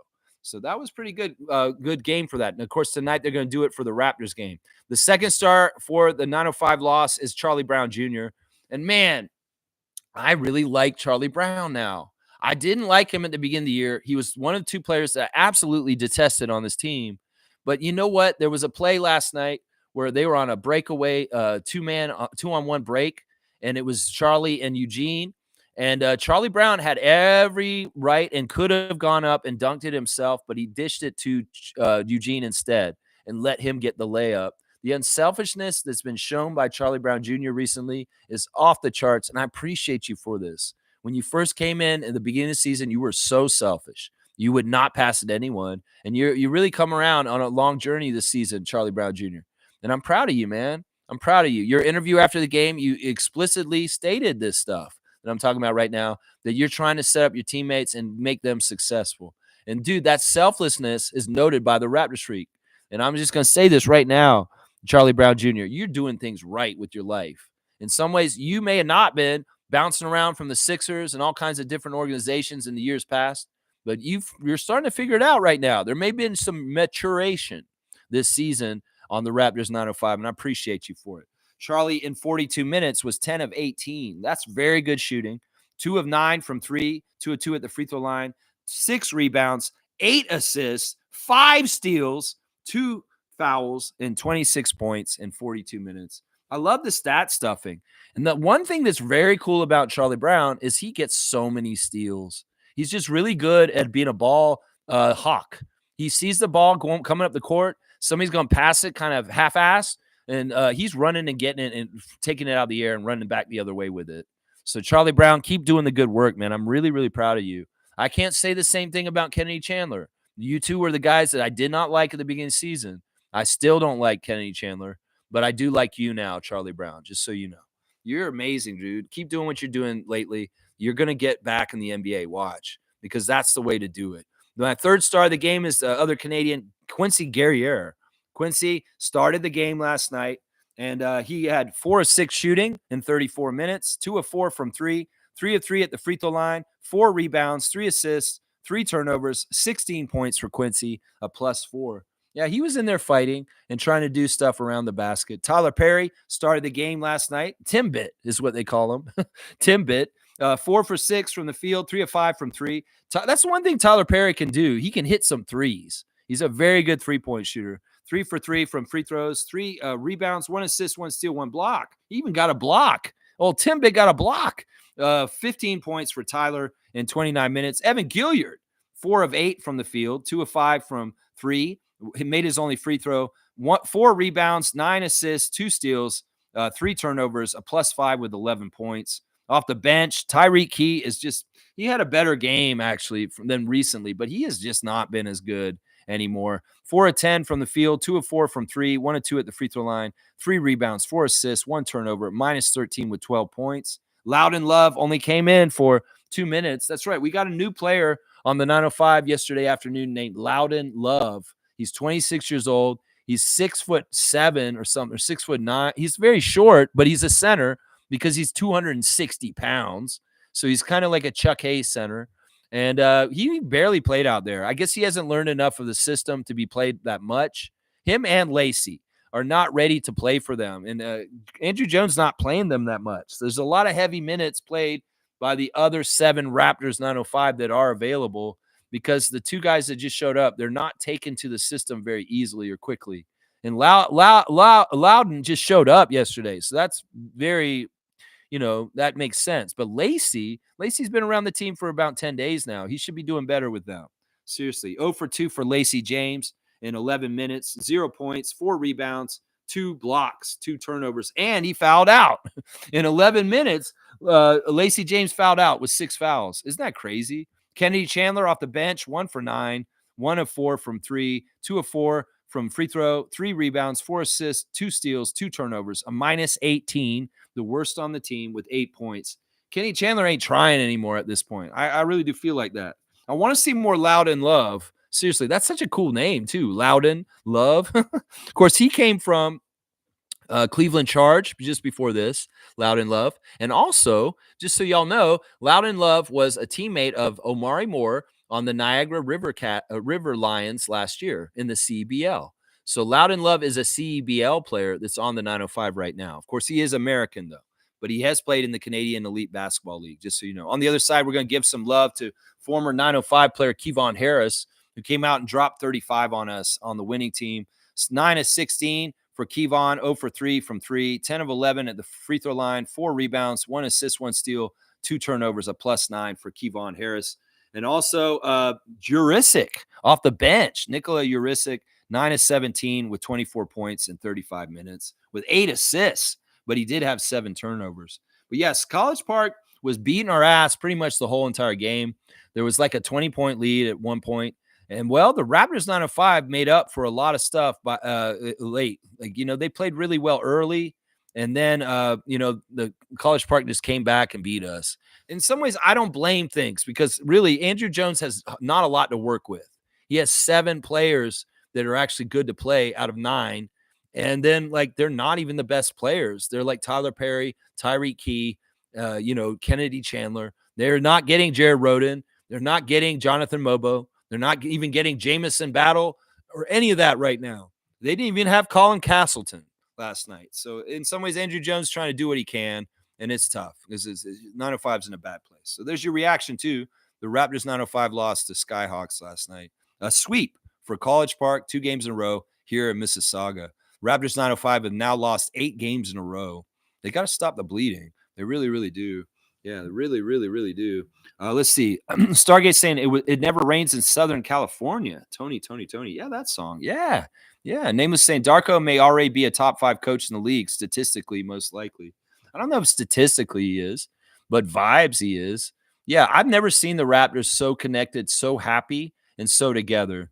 And especially with the record that they have and the seasons that they've had the last 2 years. It's like Darko is a magician. He just understands how to keep the team together in a positive, happy way through adversity. And that is such a strong strength in the NBA. You can see how the teams that are good can unravel. Like the Bucks are really good, and they still fire Adrian Griffin. You can see teams that have all the talent in the world, like Kevin Durant and Bradley Beal and them, and they hate their coach, Coach Budenholzer. So there's all kinds of really sad stories around the league. And in some ways, you just want to kind of have a good vibe, like where everybody gets along. But if they really get along and love each other, and they're really palling around and they're having a blast together, that's a whole other level of vibes. And that's what the Raptors have right now. It's kind of like the Grizzlies a couple years ago. And the common denominator is a coach named Darko. You've seen the way Dylan Brooks and the Grizzlies were, and John Morant and them, the way that they were all loose and happy and stuff like that. Well, That vibe is on our team now, and it emanates from Rajakovic. That's right. Carlos saying, morning, Lex and Fella Freaks. Utah's coach before was touted as a genius coach, Will Hardy, and lo and behold, 3 years in, they aren't doing as well in contrast to Coach Darko. Yeah, I would say this.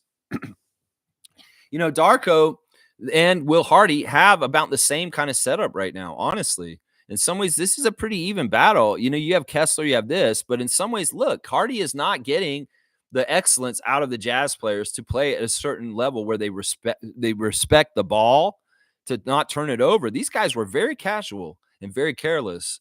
And a lot of the stuff that they were doing wrong in the first quarter is stuff that should not be happening with a professional NBA team. So, yeah, I can say this right here. I mean, Will Hardy may have one more year of head coaching experience over Darko, but in some ways, Darko's coaching his team better. This is for sure, Kaloy. Yeah, name is saying statistically probable. Yeah, not going to say Roden looks strong. He really bulked up this season. There's a few Raptors players this year that have really hit the weight room and really shown a passionate change with their growth in their upper body. Jacoby Walter, Jamison Battle, Jared Roden. Jared Roden was not this big last year in training camp. He has gotten bigger in the last 6 months of the season. And his upper body is so strong. And the other thing is he's such an active player. You can see how he's very useful and helpful to a team because he's an all-round player in a middle position on the starting five, on the five. He's a middle guy. He's like a small forward. He's a swing. He can play shooting guard or small forward, and he's a very dogged defender with very strong arms.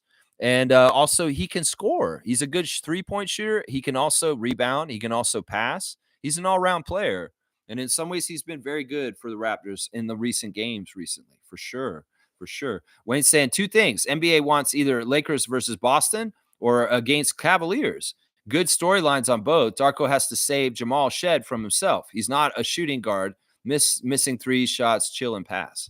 Well, I mean, I can get behind that a little bit about Jamal. The stuff he did late in the game where he went to the basket, he saw lanes open up and he went to the basket and laid it up. That was top level. That was top level stuff right there. In fact, those are the times that's what we needed him out there for, in those crunch time, close game situations where we're ahead and we have to hold them off. Well, Jamal found ways to get into the lane and score, even if he wasn't hitting his outside shot. So I'm going to give him a pass. He's still a rookie. And in some ways, he's getting minutes in and situations that he may not have supposed to get just because of our particular situation right now. Yeah, I don't like the idea of the NBA trying to manufacture the Lakers into the finals. I think that that's not realistic. I know that they're playing very well right now. I think that the Warriors are also playing very well right now with Jimmy Butler. But also on the down low, so are the Kings. The Kings are playing way better since the trade deadline with Doug Christie as a coach and Jonas Valanciunas and Zach LaVine joining DeMar DeRozan. In fact, that team is interesting because the vibes are really good on the Kings all of a sudden. They had a win streak recently. And, I attribute it to, much like the Raptors, you build a team with prior connections and friendships, you get good vibes. Some people will say, like I said earlier, they get mad we have a Mobo on our team. AJ Lawson's friends with RJ since they were kids. RJ's best friends with Emmanuel. Having friendships, Oshai and Grady, is good for your team. And reuniting DeMar DeRozan with Zach LaVine and having Domantas Sabonis with Jonas Valanciunas has been very good for the Sacramento Kings. So in some ways, the Raptors embracing Canadians being on our team, like RJ and AJ, embracing friendships from before and put them on there, you get a naturally built-in chemistry. And all for one, and that's my guy. I love him, man. That's Jonathan, man. I used to watch cartoons with him and eat peanut butter and jelly sandwiches. I love him. I'd run through the wall for him. That's a really easy way, in some ways, to install natural chemistry on your team. And I think the Kings are feeling that right now from having DeMar, Zach, Jonas, and DeMar. Also, we got to talk about that as far as the long career that Valanciunas and DeRozan shared here in Toronto. I'm just saying, it's a smart way to build your team at this point. It's like the opposite of taking Bradley Beal and putting him on a team with Booker and Durant. That doesn't fit. And in some ways, the vibes are going to be all weird and selfish. So that's what more and more, I think, because of the salary cap, Some teams may be ripping off the Raptors as far as let's put vibes together. I mean, the Knicks are doing it too with the Villanova guys. So I think that this is a trend that's here to stay in the NBA. Take natural relationships. In fact, it may be more important for some guys to make the league because of who they know and who they're connected to. Does that make sense? Kind of like Bronny James or Jonathan Mobo. You know what I'm saying? Jonathan may not make the league if not the connection to Scotty Barnes. So I'm just saying. Now, as far as the Lakers and the Warriors, they're having a honeymoon period since the trade deadline with their acquisitions of Luka Doncic and Jimmy Butler. And in some ways, it looks real good, but it's a false honeymoon. I'm going to say this right now. Neither one of those two teams are built to go far in the playoffs because they don't have the rest of the team. Once again, we can look at LeBron and Luka and be amazed at some of the things that are happening right now. They're very, very talented players, but that is not a full team, the Lakers. They've got a lot of holes in their roster. They don't have depth. They don't have certain team play, and they're going to lose to a good team in the West when they face them in the playoffs. If it didn't work the last couple of years with LeBron and AD, it's not going to work any better with Luka there, a guy who's not anything like AD. So the promise of the Lakers getting the finals is silly and crazy. And in fact, I wouldn't be surprised if they get bounced in the first round, guys. So Warriors, similar thing. They're older, and in some ways, they're in a honeymoon period with Jimmy Butler. Jimmy Butler's bringing an enthusiasm in the way he plays, and in some ways, it's having a very good effect for the Warriors right now.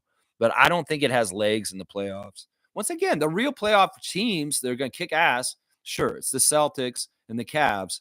The Cavs probably will make the finals. And on the other side, it's teams like the Thunder, the Grizzlies, and the Nuggets that are having the better chance out there because they are real teams and they play team basketball. And in some ways, the Lakers are a two-man show with a bunch of jabronis around them. So I don't have any faith in the Lakers getting the finals, even if Adam Silver tries to manipulate it to do that. He's done that for a couple of years now, trying to help the Lakers. And, well, they often miss the playoffs or lose in the play-in or in the first round. So that's what I'm going to say right there. Stargate saying, Lex, you saw a member of Tony perform recently at the All-Star game. Cool. Speaking of performances, at halftime last night, Classified sang at 2000s night at Scotiabank Arena, and he had an amazing rap. Speaking of great Canadian kind of songs, he sang a song about being proud to be Canadian. And, man, it hit really hard last night. That man has some skills. I have to say that. Classified doing the halftime show was fantastic. Of course, they had a lot of the alumni people coming back, the Dance Pack alumni. It's so weird to see the Dance Pack alumni back with Mariah Amber dancing with them because I do recognize a lot of them, the ladies who were on the Dance Pack from like 20, 25 years ago. I'm like, oh, yeah, I remember that blonde lady. Oh, yeah, I remember her. It's kind of weird to see the alumni Dance Pack out there doing their thing in between the game on a 2000s night last night. Yeah, it's pretty cool. Pretty cool. Yeah. Let's keep going. Nameless is saying, if you give Kenny Atkinson, hang on, I jumped ahead. I want to make sure I don't miss any of my comments today. They're very good comments so far today. If you give Kenny Atkinson a roster full of rookies, what do you think that really looks like? Well, in some ways, you could go back and say when he was in Brooklyn, because the squad that he was building in Brooklyn was very young at that time. He had a young Jared Allen. He had a young Karis LeVert. And, he's got those guys again now, right? Wait, did LeVert get traded? I think he got traded, didn't he? But I'm just saying, Kenny Atkinson kind of had a team full of young players when he was in Brooklyn, that time when we swept them in the bubble playoffs. So I think you could go back and look at that. That's what it looks like. Yeah, Nako's saying, Wayne, to that point, Shed is fourth in the league on assists off the bench. Yeah, this was a great stat that Kurthika put out during the game last night, that Jamal Shed is the fourth most assists in the entire NBA, not just out of rookies, off the bench. That he has the fourth most assists as a bench player in the league right now. That really bodes well. He's a real point guard. He's a real backup point guard. God, he's so much better than Flynn. Jeez, he's so much better than Flynn. That's part of why I feel like our bench play has been so much better, is because, once again, I said this for a couple of years when Malachi was on our team. He's fucking up our team because he's not a good point guard.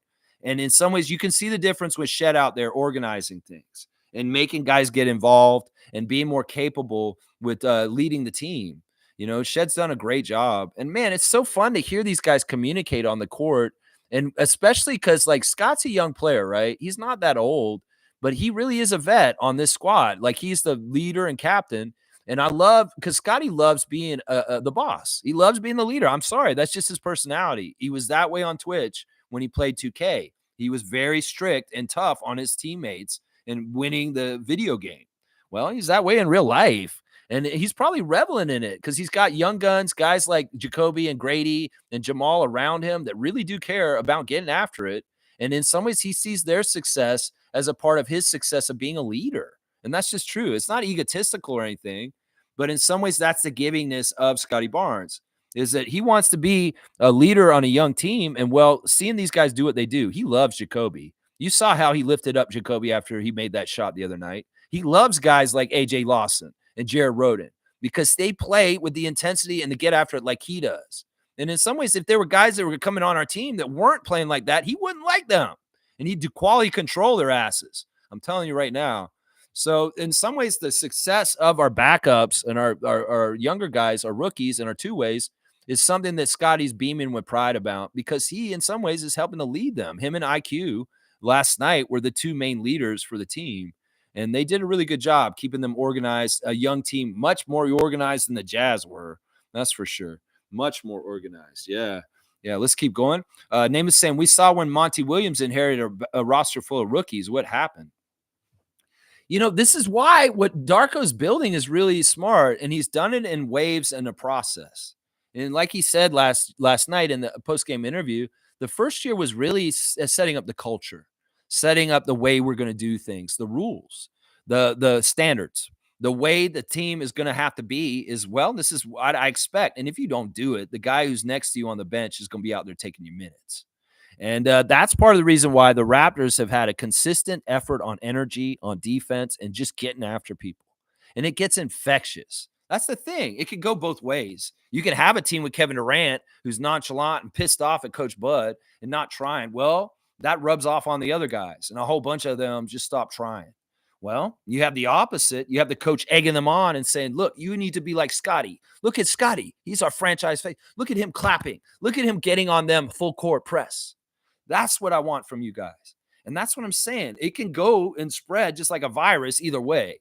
Apathy and laziness can spread just as much as fighting and dog and getting out there and getting after it like what we have. And like what I said, once again, don't judge Darko on his win-loss record.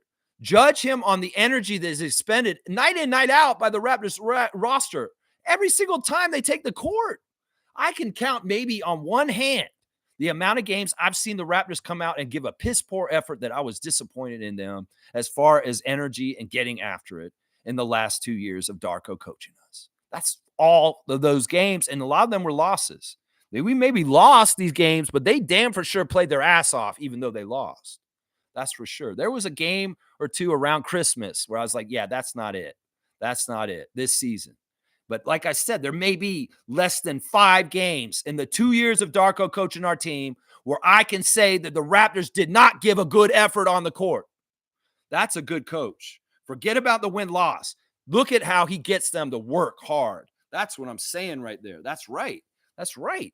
Namus is saying AJ Lawson is quickly becoming a darling of mine, but Rodin starting to grow on me too. Yeah, they're a nice little pair. And you can see how, well, the 905 are going to struggle without them being there because they really are their best players that are regulars for them right now. But AJ's reveling in it. He did have that dream come true last night. There's people around Toronto saying, I remember watching AJ in high school. And look at where he is now, starting for the Raptors in Scotiabank Arena last night. A dream come true. A glorious, glorious dream. AJ Lawson's parents usually just watch a game on TV from Brampton. But they came to the arena last night to see their son start his first ever game for the Raptors on the court in Scotiabank Arena. It's a beautiful, glorious thing. I'm telling you, that kind of stuff matters for our culture and our tradition and our team, and a milestone showing that 30 years in, we've got a kid like AJ Lawson who it means the world to him that he's starting for the Raptors. That's the thing. We can talk about how disrespectful players were towards the Raptors organization in the first 10, 15 years of the team, including Vince Carter. But then you come around and you got somebody who's showing up and starting for your team last night, and they really like wearing that jersey and being in that arena and feeling all the feelings. That's badass. And I knew he had it. I knew you had that feeling last night, AJ, and you deserved it, man. And you had a number one fan sitting on the bench named RJ. Seeing you live your dream right there. That was awesome, man. Nako saying Jacoby Walters shooting right at the beginning was impressive, in my opinion. Yeah. Dialed in right away. No waste in movement. Very, very methodical and very, very converting and executing what he's supposed to do. Yeah. Very, very high level. Young players, a lot of young players on the court, sometimes an NBA game. And a lot of people probably made jokes around the NBA last night, across the NBA, that this was not a bona fide NBA game because of the records of the teams and the people are missing. And, that's fair. These kind of games could turn into a G League game where it looks real ugly and things aren't happening right. And it did on the Jazz's side. But Jacoby coming out and executing flawlessly that three-point shot and playing very smart and efficiently right away sets a tone for our side that, no, we're not going to stoop to your level. Poor play, turning the ball over, not communicating, not playing defense this way. We're going to play to our standard regardless of how y'all are going to play. That was something I was worried about last night at the start of the game, that the Raptors would slum down to the level of the Jazz and their poor play, because it's real easy to do that. The two teams are playing each other. The energy is shared. And sometimes one team's slacking. Well, they're being so bad, we might as well not try as hard either. No. And that's another area where I say we got a good coach, because he's like, just because the Jazz are going to play shitty and play all bad and stuff, the Raptors have a standard that they play to regardless of how bad the other team's playing. And that's something I really love about that whole thing right there. Yeah, Fiercey's got Scotty and IQ on blast. I love to see that. Blackhawks saying better to have 4 to 6 pop off due to development than bet everything on one draft pick. Continue to build out your program, Raptors. It will pay in dividends. Yeah, I don't care about Cooper Flagg because we have Grady Dick. We have Jacoby Walter. We have Jamal Shed. I'm just saying. In some ways, there's a lot of different mouths to feed on the Raptors, and there's a lot of different guys we can develop, and some of them will not be Raptors in 4 or 5 years. But quite a few of them will, and that's the great thing. We get to choose which ones. I still just want Malak at like pick number 8 or something like that. That would be the perfect ideal thing. The Raptors make the play-in. They win the play-in and get the first-round matchup against the Cavs. They lose to the Cavs in the first round. But, hey, who knows? They could catch fire. Brandon Ingram gets healthy all of a sudden. He comes in and maybe he's able to do stuff. And all of a sudden the Raptors are way better all of a sudden because they're healthy and Brandon's playing for us. Maybe we can do something. It may be weird and crazy. And some people say, you're crazy, Lex. The Cavs are so good. They have such a good record. Well, the NBA is crazy. The NBA is crazy and anything can happen.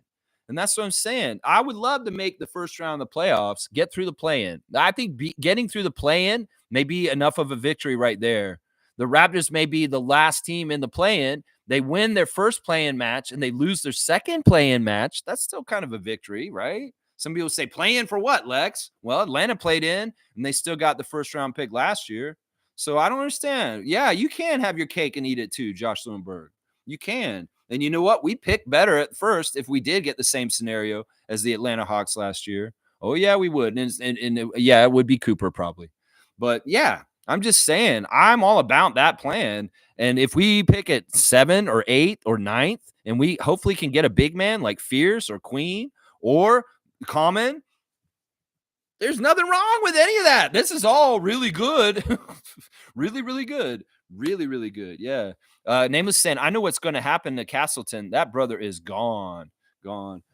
He's slight of build. He got pushed around a lot. He really did get pushed around a lot. You could see the difference between him and Kessler and Filipowski and even Potter. Those guys were just bullying him around everywhere. But you know what? To be fair to Colin, he just showed up, like I said, and he's got to figure out his bearings with the Raptors in some ways. We'll have to see what happens. He's not a bad player, but I don't know if he's long for being on our team either. You're right. And so I wish I would see him be more of a shot blocker, a really, really good shot blocker. In some ways, he was not holding his own with Kessler. Kessler was just owning him around the basket, just dunking on him and getting all the rebounds around him. Yeah, in some ways, the matchup made Colin look bad. If he was like, let's see how he does tonight against Alex Sarr. Seriously, he probably will do way better tonight. He may look way, way better tonight. So we'll have to see. Wayne saying Roden is a stud and has Norm Powell's attributes. He's a favorite of mine from summer league tryouts. He needs to bulk up and bit and stay close to Temple for diet protocol. Yeah. Yeah, I think that that's a good comparison, Powell to Roden. There's a lot of similarities there. There really, really are. There really, really are. I don't know Roden will ever be as good as Norman, but he is kind of in the same vein of kind of player in a lot of ways. That's a really good comparison. I'm going to give Wayne a dunk for that comparison, even though player comparisons are not always necessary, but it's a very astute one. I could see Jared Roden in the lines of Storm and Norman, our playoff Powell. There you go. 24 points on the dunk charts for Wayne on his 8th dunk of the year. There you go. Let's see. Nameless is saying, I believe Filipowski is the better player, but it was an extenuating circumstance. You know, I'll agree with this. But also, there's the circumstances are fit in chemistry. I don't know if Kyle Filipowski fits the vibes of Darko's team right now. In some ways, that's part of it. It could very well be that Masai and Bobby interviewed Kyle last year for the draft lead up, and they didn't like his vibes. Maybe they're like, yeah, this guy's not really a Toronto guy. This guy isn't like, because I could see Kyle, because of his Mormon background, not being totally like into Canada. Does that make sense? Like, I could see him being kind of like maybe not respecting the Raptors the right way if we had drafted him. We know Jonathan will, because he's been up here already with Scott in his rookie year, hanging around the Raptors organization. A lot of people already knew Jonathan because he's been around with the team because of his friendship with Scott. While he was still in college, he was up here hanging around the team already. So it's a little bit more of a safer bet. And why wouldn't you want to make your best player happy? Seriously. I know this whole Kyle Filipowski versus Jonathan Mobo thing is going to be around for a long, long time. And I think that in some ways that's part of the reason why Scotty wanted to dunk on his ass last night. Guardian Transit's here. Good to see Guardian Transit back in the Raptor Freak chat. Welcome back, my good friend Guardian Transit. At this point, I would say Robinson is more NBA ready than Mobo. Mobo reminds me of Precious Achua, athletic, but cannot be a reliable scorer. Well, Precious is a little bit more talented athletically than Jonathan. He has better ups, and in some ways, he's a better NBA player in some ways. But Jonathan, in some ways, is a better all-round player than Precious, is what I would say. In some ways, also, I would say Jonathan may be a little bit more astute than Precious Achua also. I would say this also. You may be right as far as, like, Robinson holds ground better on the court than Jonathan Mobo right now. And that's the really big thing. We've been talking about this the last couple of days. It's not about height. It's about weight. It's about holding space. It's about building a fort around the basket so that when people come to the basket to try and score, you're in the way, like Charles Oakley used to. So it's kind of like that stuff. And Orlando's not afraid to get in the middle of it and get in the way of people. And he's done a pretty good job at that. He's not perfect, and his foot speed isn't the best. Jonathan's a faster guy than him. But Orlando is providing better paint protection in general than Jonathan Mobo. This is exactly right. Nameless to say, watching all that length and shooting prowess was mighty appealing to me last night. Okay. Were you talking about who are you talking about? Stargate saying they were shopping Kessler before the deadline. I know. That's what I heard. I was like, didn't they want to just trade him? Man, I wouldn't trade his ass. It seems like he's a good fit in Utah. He may be one of the best things they've got going there. Does he not play well with Laurie? Is that what it is? I don't know what it is. Guardian saying rookie's showing a lot. Good to finally see a bench evolving. Yes. We have not had a bench evolving since the championship. Really, Nick Nurse kind of stalled out the bench for so long with his bullshit, overplaying the starters and having Malachi Flynn as the backup. Backup point guard has been such a detriment for developing any kind of bench for the Raptors for years. That's why I still to this day cannot stand Malachi Flynn, and I never, ever will like him because we wasted years of not getting anything going from our bench coming up while he was on our team. And I know it's not right to just blame him, but honestly, he had the most important position of all the bench players, and he failed. Let's just put it that way. He absolutely failed. And, well, we can already see Jamal Shed is conducive for helping players like Jacoby Walter and A.J. Lawson and other people look even better. That's the thing. Malachi never made anybody else look better. No, he didn't. But Jamal Shed makes other players look better. And that's the difference right there. Yeah, Wayne saying, truth be told, Ingram is for next season. I don't think front office wants to showcase our defensive chops through Scotty and clinical offensive execution with RJ, IQ, Jakob, and Ingram. I don't know. I would love to see him get in a couple games at the end of the year. I really would, because in some ways we don't want to have this tease of the whole year without him. And I think he will come back. I'm telling you, man, this guy's been out since December the 6th. It's weird that he's out this long. This ankle injury is really weird, man. In some ways, he's shooting around. He's doing work with Dr. McKechnie. I see it before the game. He's out there putting up threes. And he's very much talking to Dr. McKechnie and out there with him, walking around on the court a lot. So they're working with him. I know Brandon's in good hands, and I know they know best. But I really wish he'd come in and just play, like, make his Raptors debut at the end of the year. Just maybe one game, and that's it. I'd like to see him get one game with us this year. It may not happen. You may be right. And there's some people that are making overtures that is the case. But I don't know. That's not for sure. We still got almost a month of time. So we'll see. Maybe it can come around. I mean, if I was him, I'd be biting the chump to try and get out there and have fun with this team that he's playing on now. I wouldn't be wanting to sit there wasting my life. I would be like, that looks fun. Jacoby's fun. Jamal's fun. I want to get out there and play with them. If I was Brandon Ingram, that's what I would be thinking right now. That's right. Slug Deezy saying, surprised we haven't seen Chris Bosh yet in any of these alumni celebrations. Are we saving him for later in the year, or is Chris Bosh excommunicated from Raptor fandom? Oh, man. All right. This is a tough one. I'm glad you brought this up, Slug Deezy. Honestly, he's not going to come up here. He's not. He's turned his back on our franchise, guys. He is Heat, totally Heat Nation. In some ways, his Raptors career, he doesn't care about it. He's thrown it away. He does not care about it. He's not making any kind of energy or kind of effort to connect with us. He isn't. I'm sure they would talk to him. I'm sure they would have him come up, but he doesn't want to. He's an asshole like that. Let's just put it that way. In some ways, I think that in some ways when he came back after, just like Vince, he got booed and he got treated a certain way. And he's like, well, fuck y'all. I'm Miami Heat. I'm going to win 2 championships with them. And I'm going to retire Hall of Famer as a Miami Heat. I'm going to put my Hall of Fame is Miami Heat, not Raptors. So, no, it's not that he's excommunicated from us, because obviously we put him in our stuff and we show that he is a part of our franchise history as a franchise player for our team in a certain era. But he doesn't meet us with that same energy from the other side. That's really what it is. I mean, has he come back since he left Toronto? Maybe once. I've seen him come back to Toronto once to wave his hand to everybody, but barely even did that. And I have no idea how he felt about the Raptors winning a championship. In some ways, he's shown all the cases that he just does not have anything to do with us at this point. So I don't expect him to show up. I do not expect him to show up. And in fact, the symbol of it is, think about all the different things we've filmed recently, like that shitty ass Raptors Delight, Dark Side of the Raptors shit, and the open gym stuff. All the interviews we do with talking to people like Jonas and Jose and heck, D Brown's come back. We've gotten Gravis Vasquez back. We've gotten all these old Raptors back.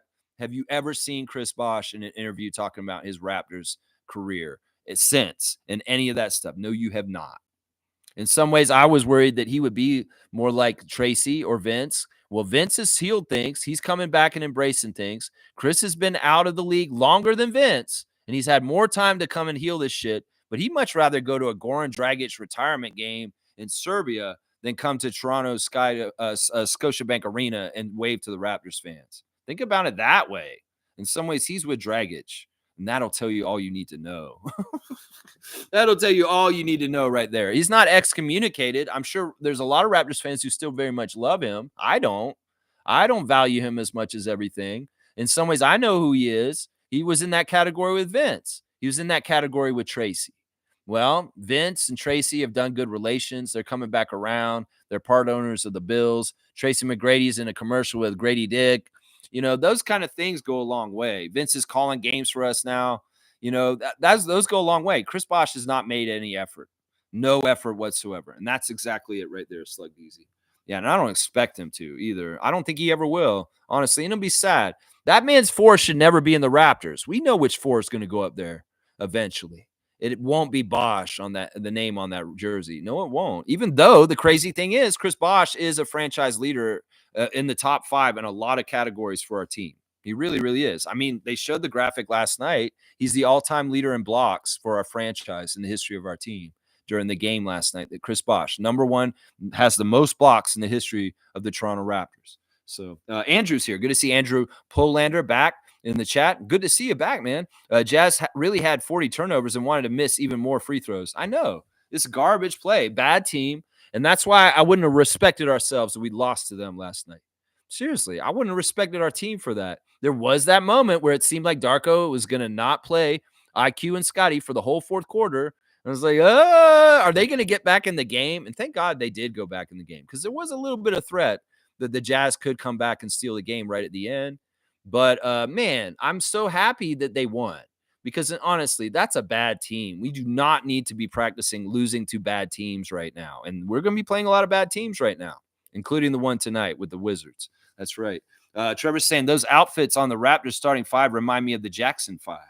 They remind me of like 98 Degrees or Backstreet Boys. That may even be who they got that from. It's really more the 80s or no, the 90s or 2000s boy band kind of vibe. You know, like was Scotty superimposed over Justin Timberlake? I don't know. I don't know what the original art piece that they used for that was. It probably is a real album for a real boy band or something like that. But there's so many of these bands out there, and there's a lot of them that are in Asia. You know, these K-pop boy bands and stuff like that. I don't know where they got the picture and who they did it from. Some other people that love boy band music, they're more experts in that genre of music. They may be able to look at that starting five graphic and say, "Oh, that's the Boys in the Crew album from 2003, saying hi to the ladies." You know, they can name the album. I was like, I don't know what the album's from. I don't know where it's from. But Jackson 5, come on now, Trevor. No, that doesn't look like Jackson 5. Jackson 5 had a whole different kind of 60s, 70s style with their clothes, with their suits and their vests and their little ties and little Michael. Boom, boom, boom, boom, boom, boom, boom. Oh, baby, give me one more chance. Show me that I love you. Oh, to take the best of my heart. Yeah, no, that doesn't look like them. That looked like a fresh 2000s boy band starting five. That's right. You're saying maybe the Jacksons in Victory Tour? No, they wore like space age, kind of like Michael Jackson zipper jackets when they were on the It's Torture. It's torture. Yeah, Jackson's Victory Tour. Yeah. Yeah, let's go. Rest in peace, Tito. That's right. Name is saying Slug. He clearly doesn't have the nuts to do that. You're talking about Chris Bosh? Man, I don't know what's going on with him. Bosh, you could heal this shit. Maybe he doesn't care. Honestly, Bosh to me always kind of like he was, this is the thing. There's a difference between early Raptors players. They're kind of like, yeah, I'm just playing for the Raptors. Damon Stoudemire gets it because he was the original, the first Roy in the first year, and he gets the importance. And Damon's a really smart guy. But, you can look at Camby. You can look at McGrady. You can look at Carter. You can look at Bosh. All of those draft picks up until then did not really take being a Raptor seriously like DeMar DeRozan or Scotty Barnes or Fred VanVleet does. That's the difference. In the first 15 years of the Raptors, even our top players on the down low were not really respecting our team on the down low. Vince Carter did not respect the Raptors on the down low correctly because things degenerated to the point that they did. And then he was so easily turned on us and be a villain for 20 years after that. So Chris Bosh is the same kind of thing. Think about McGrady. You get in with Rudy Gay and say, yeah, in some ways, I wanted to be in Toronto afterwards. I got there. But when I first got there, I was like, I don't know about Toronto, man. Whoever really wants to be in Toronto? Some of those people have that attitude, even though they played for us and they got along with things. That's why I love people like Muggsy and JYD. Because during that period, Alvin Williams, because these guys really did embrace being a Raptor and do it right. But that's the thing. Chris Bosh may have been scoring all the points and being our franchise player, but he never exactly was completely full-hearted a Raptor, guys. In some ways, the decision to go South Beach with LeBron, he's waiting for that in some ways. Now, he did stick around and play for us for a long time. And in some ways, he really was our guy, but you can see just how much that means to him at this point. Seriously, think about it. Think about it. James is saying today should be another win. We're moving down in the draft for sure. Now that we got BI, I don't really care too much about the top 5 pick. I don't either. I think that it may actually cause more problems with the salary cap. And just, BI makes it crowded. Sure. In some ways, that's true. And if you get another guy who's going to come in, well, how many mouths are there to feed? And I'd much rather feed the mouths of Barrett, Brandon, and Barnes and Quickly than any rookie that we're bringing in. That's why I'd rather get a big man project like Common Malak, because that kind of player can be useful to us with the other guys doing all the scoring and stuff. And he can help us get rebounds and block shots and play good defense. That's why I want the center power forward position to be filled in the top 10 pick that the Raptors are going to get this year. Seriously, that's the only thing. I don't care about getting Ace Bailey or Dylan Harper and scoring a whole bunch of points with those guys. No, I want to get a big man that can play, rebound, and block shots and do shit like that. That's right. That's what I'm saying right there. Yeah, I don't care about that top 5 pick either, man. In some ways, we don't have to do things like everybody else. That's part of the problem. Some of the common Raptor fans just think that the NBA is the same for every single 30 team. No, they're all individual teams that have strengths and weaknesses, and the Raptors need to play to their strengths. And their strength is their front office is badasses drafting wherever. And that's why we shouldn't be trying to slum to get a higher draft pick. That's right. These teams are too bad for us to lose to these teams. I couldn't look myself in the mirror if I lost to the Jazz last night. Seriously. Guardian saying, even if we win, we are still in a good position to draft a decent true big for next year. Exactly. That's what I'm saying. Josh Lowenberg, maybe we can get our cake and eat it too. Maybe we can. Maybe Bobby and Masai are just like that. I'm sorry. I want to believe this. I think this is true. Everybody can spin it either way they want. Whatever happens to the Raptors with the end of this season and winning out and the draft pick, there's going to be negative people who are going to spin it in the worst way no matter what. They could have everything go perfect, and these people will point out all the warts and make a big deal out of it. So remember that there's going to be people out there who's going to be negative ninnies, and they're going to talk shit either way. You'll know who they are because they're going to be at the end of the season and say, what a failure. The Raptors won way too many games at the end of the season, and now look at where they are in the draft position. They're the same motherfuckers who got all upset last year when we lost our protected pick because of the Jakob Poeltl trade. And honestly, I don't look at that as a fail in any kind of way. In fact, in some ways, that worked out really well because, look, we got Jakob. You got to give something to get something. And in some ways, look, we may be able to do something very specific right in the middle of everything and get everything checked off this end of the season. Seriously, I can see it. And Guardian's right. We're going to get a good pick no matter what. It doesn't matter where we finish. We're not like in a vault so far up in the standings that we're going to get out of the lottery, guys. We're going to be in the lottery no matter what. We're going to be in the top 12 picks, probably the top 10 for sure. So Wayne's saying, Raptor Freaks, we're very excited about what we're seeing, and yet we haven't mentioned Chris Boucher. Chris will be back because there's a deal to be done there. Both sides are reasonable. I like that. I hope this is true. I think Chris might have to take a pay cut for the next contract, but who knows? I mean, we'll have to see. I think part of him not playing right now is a little bit of the front office trying to make a ploy to lower his price for this summer. Now, Chris, I mean, it's what you value, my guy. What do you want? Do you want to stay in Canada? It seems crazy down south. If I was you, I wouldn't want to be in the States right now. In some ways, I would say, like, maybe you make it fit. And you just, I don't know. We'll have to see how it goes. Chris also makes overtures that money does really matter to him. But also at the same time, is there kind of a nice place in the middle that him and Bobby Webster can get to this summer? As far as maybe there's a mid-level exception or a veteran exception that we can use on Chris Boucher to retain him for next year. He may be one of our biggest free agency question marks this summer, guys. They may talk a lot about Chris Boucher and his situation with us the most out of everybody because everybody else is locked down. And he's the only one that's kind of like, well, what are we going to do with Chris? And can we fit Chris in this salary cap that we got going now? That's right. In some ways, if we get the first round pick, you can say hasta la vista to Chris Boucher. So there you go, Raptors fans. You want Cooper Flagg so bad? Well, you will be saying goodbye to Chris Boucher if we have to draft number 1, just so you know, because that money won't fit after that point. That money for a first round pick is going to eat up a lot of the money that could go to a guy like Chris staying on our team. That's the truth, what I just said right there. That's right.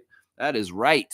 Let's see. Wayne's saying, what's your record on draft prospects, Lexicon? Why am I being subjected to your opinion on something that has very little chance of occurring? Entertainment value, I assume, for your cloud GMs. Well, it's a segment that I do on the channel. It's kind of like what Sue does on her channel. Play it again, Sue. Sue's one of our great Raptor Freak originals who's been following my channel since the beginning. She has a music reaction channel. So much like somebody will watch a song or a video for the first time and give their opinion on it, that's all I'm doing right here. I don't watch college. So the player that I scouted early, Flory from Kansas, that was the first time I ever seen him in my life.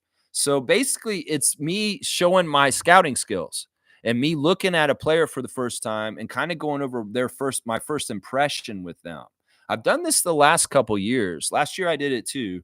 It's basically we do a scout of the day and somebody brings me a prospect for the draft and I look at them and I kind of go over how I feel they are and whether I would greenlight drafting them. That's all that segment is. It's just a fun one we do. We've done most of the draft prospects already. And that's why, in some ways, we're doing a player that maybe, there is a possibility we could draft them in the second round. It's not likely, of course, but that's what we do coming up to draft time. These guys love this segment. The draft people that on this channel, like Nako and Mischief, they really love me going and doing the scout of the day. And that's why they bring it up from time to time. We hadn't done it in a couple of weeks, actually. We took a break, but we were doing it pretty heavy in January and February. So we just did the first one. We hadn't done it in a while. I'll do them again leading up to the draft too, and a little bit more in depth. We'll probably go back and look at Malak again and some of the top 10 guys that are possible, especially if it gets more clear where we're going to be drafting and who's more probable. Then I'll really cinch in and get more specific about the really, really, really valid targets that are very, very possible for where we're going to be. So that's what that is. It's just a fun thing where it's kind of like a music reaction channel where Alexa's seeing something for the first time and you get to see me react like very, very blindly. So that's what it is.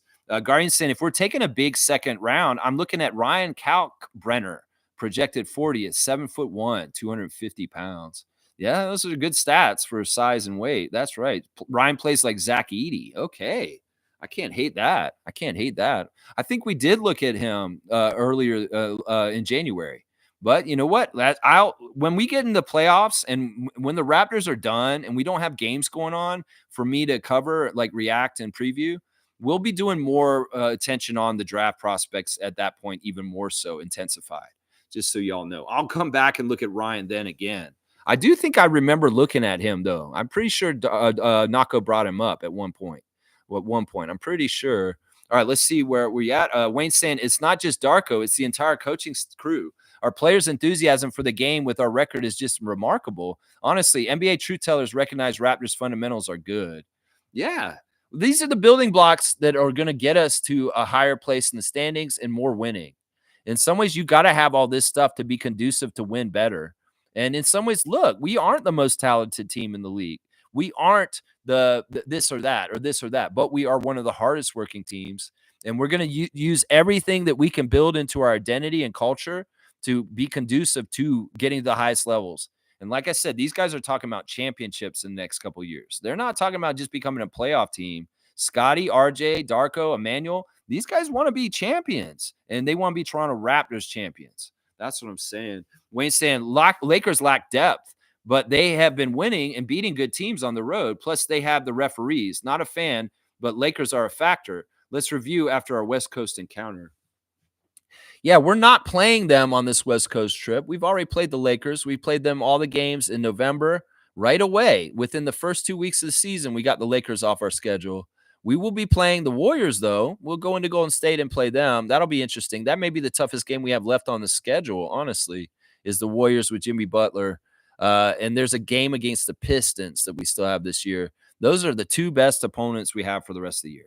Everybody else is not in the play-in or the playoffs, and they're really just sitting in the bottom 10 of the teams just like us. So this is the crazy thing, man. This is the crazy thing about that. I don't know. If anybody's like a Laker fan, I'm sorry. I'm not going to talk them up. I'm not going to overhype them like the ESPN and other places. I'm going to put them down. I'm a counterbalance to the Lakers' overinflation of hype and saying, yeah, they're not as good as they think they are. And in some ways, they got lazy star players that are very similar. And that's not good legs to get far in the playoffs, guys. I'm sorry. The Lakers, you're exactly right. They don't have depth. And that's going to be the biggest problem. The playoffs are so important for depth.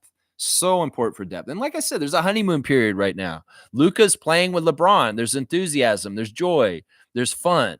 And in some ways, there's new. And you're exactly right. The NBA wants to write the right storyline. They're handholding them too.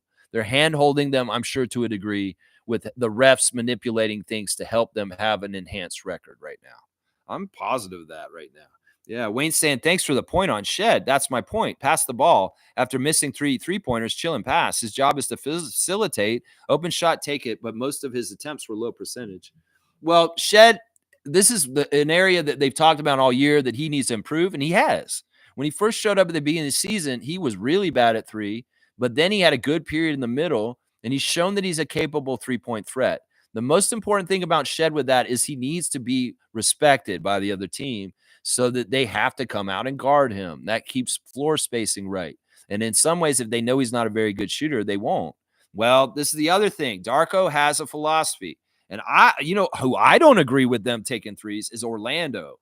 But Orlando's got the green light. Well, Shed should have it too. And I get it why you don't like him taking threes, but they've been very consistent. He's made a lot of the threes recently. He may have been over for three from three last night, but I'm not mad at him for that. Darko's going to tell him to shoot it every time. And there's no problem with him doing that. I know you may be anti-Shed taking threes, but I am not. And he has to do it because if he's open, that's the way the Darko system is. Emmanuel's open, Scotty's open, Orlando's open, RJ's open. They have the open three. They got to take it because that's the instructions of the coach. And Jamal's just like the rest of them. He has to take it. Jacoby's got to take it. Jameson's got to take it. They all got to take the three because that's the way that Darko's coaching them. Let's see. Kareem's saying AJ Lawson's name was tossed around a few years ago. He kind of got lost, but I'm glad he was found. At every Mississauga secondary school be so happy. Yeah, it's cool, man. It's cool to see a kid from here get that dream. And he played really good defense. Not so good on offense last night. But that's the thing, man. He's so quick up and down the court, and he really does add some good defensive energy.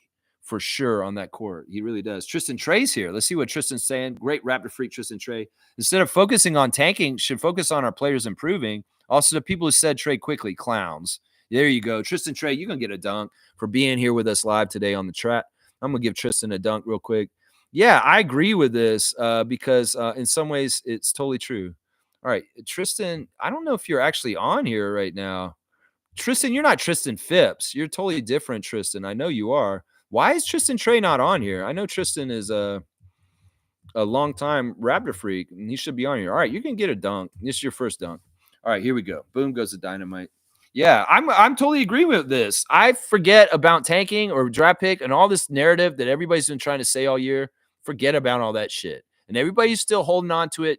Get in the car and get going with us. Just don't ask any questions. Just get in the fucking car. We're going to win.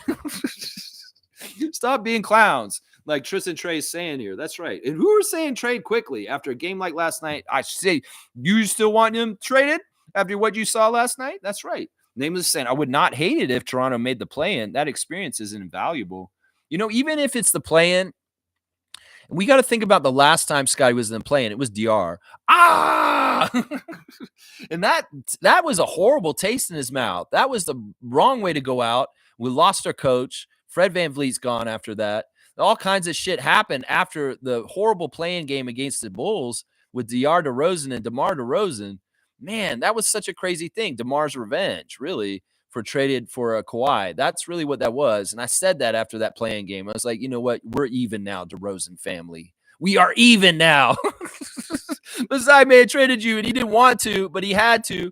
And, well, your daughter came and got that revenge and ended the career the Raptors coach, Nick Nurse, being in Toronto. And Fred VanVleet had to go too after that. That sucked, man. In some ways, that was like, bye, hasta la vista, Nick. Bye. Yeah, it was horrible. But, that's what I'm saying. Let's clear that bad taste from that for Scott, and let's win at least one play-in game, because if we're coming in the bottom, we're going to have to play two of them. And if we can win both of them and get in the first round, those are feelings of victory. And those are like little stair steps for the team and feeling the victory, the high intensity of a play-in game, and getting that win. You know what? In some ways, that could be the season right there.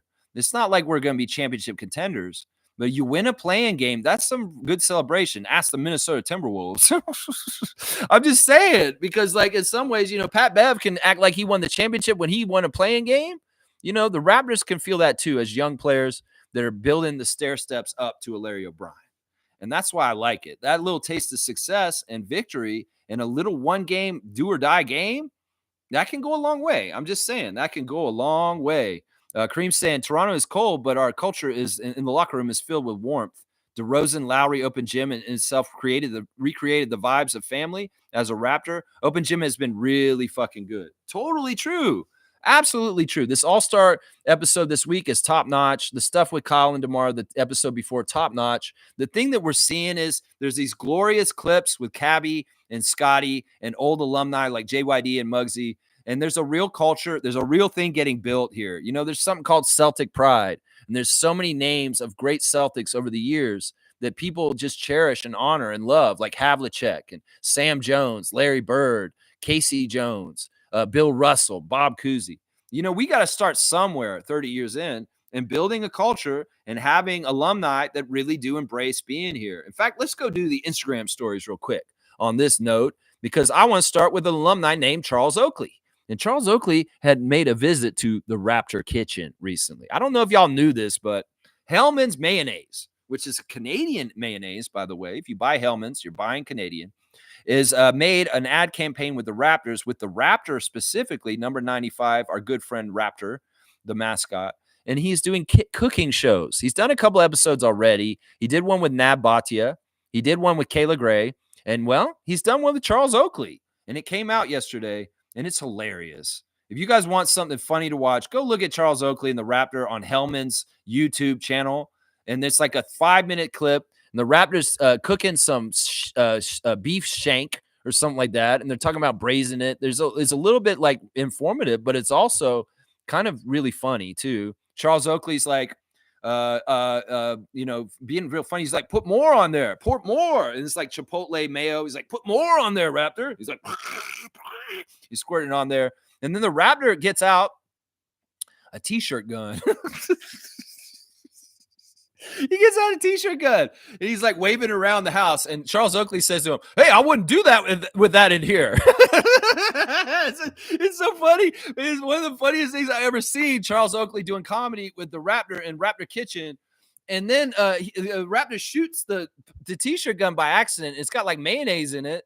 And Charles Oakley says to him, he has the best punchline. He says, oh, I'm so glad we're not doing this at my house. It's so funny, guys. Y'all need to watch this shit. Seriously. Alumni Charles Oakley, I love you. And in some ways, this is what I'm talking about, man. We're getting a culture, whether it's, you know, AJ Lawson posting his Instagram story of them doing the art at the gala night the other night. And they're playing Serge Ibaka's song from his album. And it's saying, I do art. I do art. That's our culture, bro. That's Serge Ibaka art culture, original mind kind of stuff. That's OG Anunoby. I like girls with sundresses and walking by the park and reading books. That is our culture. This is part of our culture, is what I'm saying. We got Raptors culture, Fred Van Vliet culture, Kyle Lowry culture, Scotty Barnes culture. That's what I'm saying, y'all. We need to build that culture. And Charles Oakley doing funny stuff with the Raptor. Oh, my gosh. Please, can I have some more? I'll take a second serving. So good. There's Toronto Tempo putting on blast. Teresa Resch. Of course, they were at the 905 game last night. That was really, really good. RJ Barrett's got Emmanuel Quickly on blast for his stat line last night. Really, really good stuff. There's Eugenio Maroy has got his game on blast. And also Jalen Williams with a Y from OKC. He got 10 points, 11 assists, and 11 rebounds. A triple-double for not the starter Jalen Williams, the other Jalen Williams from OKC. Wubbs has got the squad dub. They posted this after the game last night, and I like this way better than the SpongeBob Raptors have been. This picture is perfect for this. The pictures of the guys, it's our current cover photo on the Raptors Freak Facebook group, is of the guys behind the scenes when they're getting ready to do their painting and their berets and their smocks, and they're in the back, and it says squad dub. I love that. That's perfect because it's like Jacoby's doing this and Emmanuel's like, show me the money. And they all look tough as hell. And this is Raptor Freak approved gloating on winning. You show this picture and you say squad dub. This is perfect. This is perfect. Get rid of the SpongeBob. It's infantile and childish. And honestly, the Teletubbies were at the game last night, y'all, for 2000s night. This is weird, man. There's a clip on Instagram of the Teletubbies doing Teletubby dances, and then the Raptors dancing with the Teletubbies. And like Grady, Jamal Shed, and Jacoby and Emmanuel have some of the best moves. And it's like, it's so vibes. Once again, we're talking about vibes today. The Raptors have vibes, and they're dancing with the Teletubbies on 2000s night. You watch that clip, you will see the motion of our players with the Teletubbies, and you'd be like, damn, these guys are good. Like, they got the rhythm down, man. Seriously, you got to find that clip. You got to find the Oakley clip with the Raptor, and you got to find that clip of them dancing with the Teletubbies. Grady doing his TikTok dancing with the Teletubbies. It's so stupid. Grady's hurt. He's out there dancing with the Teletubbies, man. That's so crazy, man. Yeah, Wubbs put Manuel Quickly on blast also. Manuel Quickly put Emmanuel Quickly on blast. God is great is what he's saying. All the glory in God to help Emmanuel Quickly be who he is and get what he did last night. And there he is in the back. He was the chain winner. Of course, Emmanuel Quickly getting that chain last night. Beautiful, beautiful stuff. There's Matt Devlin showing Jamal Shed with his art piece. Jamal thinks he got robbed. I don't know, Jamal. That's pretty bad, man.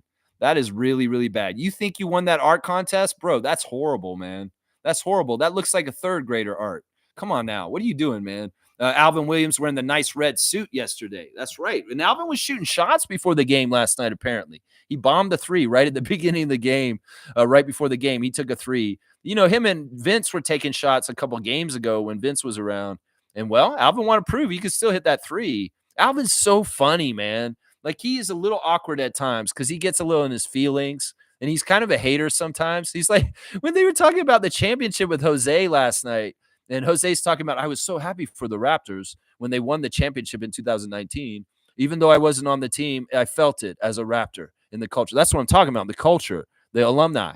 And when Alvin said, I didn't like it when they won the championship, I was a hater. I was like, Alvin, you're crazy, man. He's like, yeah, my guy on the team that I was proud of was Kyle Lowry. But, yeah, he's an asshole, too. So I was like, I wasn't really. And then Jose's, of course, talking about Marc Gasol and his connection with him and Serge Ibaka on the broadcast last night. That was awesome. Yeah, there's that Scotty Barnes dunk. The right-handed jam, monster jam, really nasty. And the reaction of Jameson Battle on the bench was hilarious when Scotty threw that down. They're like doing like this, like they're monsters or something like that. J-Mode's loving the Emmanuel Quickly stat. He's got him on blast too. And the Scotty dunk. Yeah, everybody loved that dunk, man. Scotty, you're a badass, man. There's Jared Rhoden coming into the game with his fit. And there he is putting on blast his putback dunk that he got in the middle of the game against the Jazz last night. He elevated up and threw it back down. Very, very good on the ball play, Rhoden, especially with Kessler next to you and the way he was playing last night. That completion was really, really good. Yeah, really, really good. Let's see who else we got. We got SGA. He's putting on blast Jalen Williams for his triple double. Jalen with the Y. Let's see who else do we got here. Let's see. Eric Smith and Paul Jones invited Jason Capono on the radio broadcast. Jose Calderon may have been on the TV with Matt and Alvin, but Jason sat down with Paul Jones and Eric Smith and did some of the radio broadcasts last night. If for anybody who was listening to the radio, you got to hear Jason on there. Of course, we got a cool picture of Jason Capono with Monique backstage in the suite. So superfan Monique Lawrence was rubbing elbows with the 3-point shootout champion for the Raptors history, the only guy who ever won the 3-point shootout for the Raptors, Jason Capono. There's the highlights from the 905, and they're shooting around from their game last night. There's Charlie Brown coming into the game with a Toronto Tempo shirt on. Love to see the support of the 905 for our new WNBA team in the game last night. Very, very cool. There's Kia Nurse's sister and the broadcast team for 905 last night. They did a good job. They were pretty good. I heard a little bit of their call last night. It wasn't bad. It was very good. Yeah, too bad that 905 lost. Too little, too late. It is what it is. Kelly Olynyk has got, they're at a kitchen or something. I don't know what's going on there. Who is that? That looks like Jamal Shed. That's a weird picture. I don't know who these people are. Maybe that's from Detroit. I don't know who that is. It's weird. Let's see what else we got here. Let's see. Somebody had a trivia question. What is the name of the new WNBA franchise? And they had Toronto Beavers on there. That's not the right answer. It's Toronto Tempo. That is not the right answer. Let's see who else do we got. Jamal Shed has got his buddy. It was his birthday. One of his old teammates from Houston. He's showing some really unflattering pictures of this guy. He's a friend of his from since they were a kid. What's his name again? His name is Emmanuel Sharp. Emmanuel Sharp It was his birthday yesterday. And there he's got Emmanuel on blast too for his accomplishments last night. There's your Instagram stories for today. Seriously, watch Charles Oakley on the Raptor Kitchen. It's some Tim and Eric shit. I'm telling you, it's some Tim and Eric shit right there. Yeah. Yeah. Let's see. Classic card. Yes. And a cutoff from Trevor. Thank you, Trevor. I am 20 minutes over 2 hours, but we do have a lot to cover today. Name is saying, my biggest regret is that we held on to Malachi that long, like holding a tanking stock and not cutting your losses at 12 or 15%. Big time mistake from the front office. Well, Messiah's owned up to it. He said, I've made a few mistakes. He named them. Malachi was one of them. I mean, it is what it is. I mean, they're not going to get it all exactly right. And as Messiah said in recent episodes of Open Gym, sometimes the stuff with trades is luck and draft picks is luck. GMing can be a lot of luck. And, Malachi, we got to remember also when we drafted Malachi, we were in hurried up off season between the bubble and the start of a season in December. And we did everything we would normally do in the off season over 4 months in less than a month. So they didn't necessarily have their due diligence in that period of time between the bubble playoffs and the start of the season after the pandemic that year in 2020. And that's a big part of why maybe they messed up with picking him, is because they didn't get a full off season, and we had to make a quick decision on really quickly. That's it. Yeah. Neil saying KF could work on the Raptors. KF. Who's KF? Oh, Kyle Filipowski. Yeah, don't acronym guys that aren't that important to me, because I'll say KFC. It's not a fit thing. Besides, being Toronto can help him. Mobo is the right pick. Otherwise, it would be KF. Maybe in the future we can get a KF.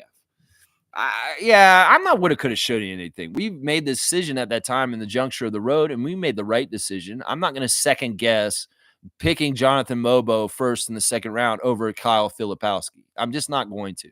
It's not worth it. It can't be done. In fact, here's a story example of this. Why we should not do this is listen to what Mark Cuban said in the last couple of days. Mark Cuban finally did an interview on the Luka trade. Finally, he said his opinion on it. He says that he feels like the Mavericks did not get enough in the trade for what Luka was worth. He feels like they should have gotten way more first-round picks. When they asked him if he would have done that deal or if he likes the deal, he said no comment, because it doesn't matter. It's already happened, and I can't change it. So, you can read into that what you want, how Mark Cuban feels about the Mavericks trading Luka Doncic the way they just did. But, that's what I take the stance of Mark Cuban. He's a smart guy. If he puts his opinion out there, it's not going to help anything at this point. It'll just make him at adversity with the other parts of the ownership group, because it's obvious that he's like the fans. He hates this trade on the down low, but he won't say it publicly because it won't change anything. So that's what I say about this. We can talk about Filipowski versus Bobo, but it's not going to change anything. It was worth it. In some ways, let's be like Mark Cuban and just shut up and just say, well, this is how it is. We can't go back and change it. We're just going to go ahead and go forward like it is. But I know Mark Cuban would never, ever have allowed that shit to happen if he had still been in charge of that team. I'm telling you right now. And I can read between the lines. I know exactly how he feels about it. But he's being classy, and he doesn't want to cause waves. And that's part of the reason why he's such a good businessman, because he's wise enough to understand his opinion on this doesn't matter because it's all said and done. And he can't change it at this point. So, yeah, that's what I say about that. Nameless saying, sell that motherfucker and pick it back up at the bottom. Ride that puppy back up the ladder. I don't even know what you're saying.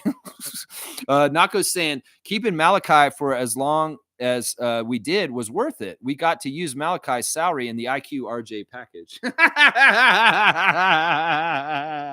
I'm going to give a dunk to Nako because this is a little absurd, but it's also kind of true and funny. We really had to hold on to him for that long. Nako, you got your 5th dunk of the year. Just to trade him for IQ and RJ, that wouldn't have happened. That's hilarious, Gerald. That's so funny. I like that you look at it that way. All right. I might start to look at it that way because that makes it a little better. Green said, I watched like a 20-minute clip of BI highlights. Masai and Bobby won the trade deadline and NBA offseason free agency. This move will have the Kawhi effect. Totally. I mean, if you aren't familiar with Brandon Ingram, go watch his mixtape. Go watch that clip of him with Kobe and mirroring him. I'm telling you, man, this guy does things right. And the other thing is people are going to realize he's more of a team player than anybody realized on the Raptors. And those environments in LA and New Orleans before us, those weren't conducive for Brandon to show just how much of a team player he is. Well, he's going to show how much of a team player he is up here because he's going to enjoy it. He loves that kind of stuff, man. This kind of stuff. Yeah, Kareem's saying that starting five is literally a Backstreet Boys album cover. See, that's what I thought. It's a Backstreet Boys cover, right? So it's the creme de la creme, the top-notch boy band, Backstreet Boys. And, you can probably tell me which one of the Raptors starting five is which one of the Backstreet Boys is superimposed over their body. I'm pretty sure that's what it is. Wayne Strainer saying, Raptors freaks, we have jumped the shark. Trust me, for the rest of the season, we don't beat ourselves. We will lose a couple, but opponents have to really play hard to beat the Raptors going forward. I mean, the schedule's insane. Seriously, Philly's shut down Maxey now, guys. Philly has shut down Maxey and George and Embiid. And Nick Nurse, we know Nick Nurse knows how to tank and not try hard from his last year of coaching us. So, yeah, I mean, I'm telling you, man, I could see the thing with Jordy, though. Jordy has a competitive spirit, and he may really try and meet and rise with us. But these other teams, they may not be taking things as seriously. And in some ways, we don't want to get in the practice of not taking things seriously or we become the Sixers. And that's what I'm saying. The way we're playing right now is important. And, we may pull punches by not playing our best players at the end of games, but that is valuable development time for those youngsters coming up. That's what I'm saying right there. That's right. That's right. Kareem's saying, I'm not expert, by the way. I just grew up with the girls who loved them in grade school. Okay, sure. It's not you that knew that. It's just because you were around the ladies who loved it. Okay, sure. You're sure. Okay, Kareem, we'll say that. It's not like, no. He's not in the Backstreet's back. All right. No, it's not what Kareem's saying here. That's right. He knew it vicariously through other people. That's right. Infamous is saying, salute, freaks. Chris Bosh said Toronto smelled funny and never forgot that comment. Dude was always looking for a way out. I'm telling you, you can tell energy. You can tell when energy is genuine or not in any relationship, in friendships, in relationships with your significant other. You can feel energy and how it feels. And I'm telling you, things with Bosh, it's like, look, you got drafted to the Raptors and, you can't change that. And in some ways you came up here, you're a good soldier. You were happy. You were in the NBA. You were happy. You were making millions of dollars. You were happy on this. But on the down low, you never really took to this team or had an affinity like Scotty or like Kyle or like DeMar. And the stark difference is DeMar. As soon as Chris Bosh made the decision to go with LeBron to Miami, DeMar said, don't worry, Raptors fans. I got us. I'm Mr. Toronto. And I'm going to make sure we're all right. And DeMar fell through with that thing. In fact, in some of the stuff we've seen recently from Open Gym, DeMar DeRozan made that promise to us about carrying us, and he wasn't even totally sure he could at that moment. In some ways, that was very crazy for him to say, don't worry, Toronto. Chris Bosh just left, all-star, franchise player, but don't worry, I got us. That man wasn't even averaging 10 points yet at that point. He just said that after his rookie year. And he did come through with what he said. And that's the thing you got to love. And that's the difference. That energy is undeniable. DeMar DeRozan's affinity for Toronto and the realness, and even with all the damage of the trade, coming back and healing it, that is a real one for our city. And that's why he's my GOAT. That's why that dude is the guy I love above and beyond. Him and Lowry are 2 and 1, 1A and 1B as far as the GOAT to me.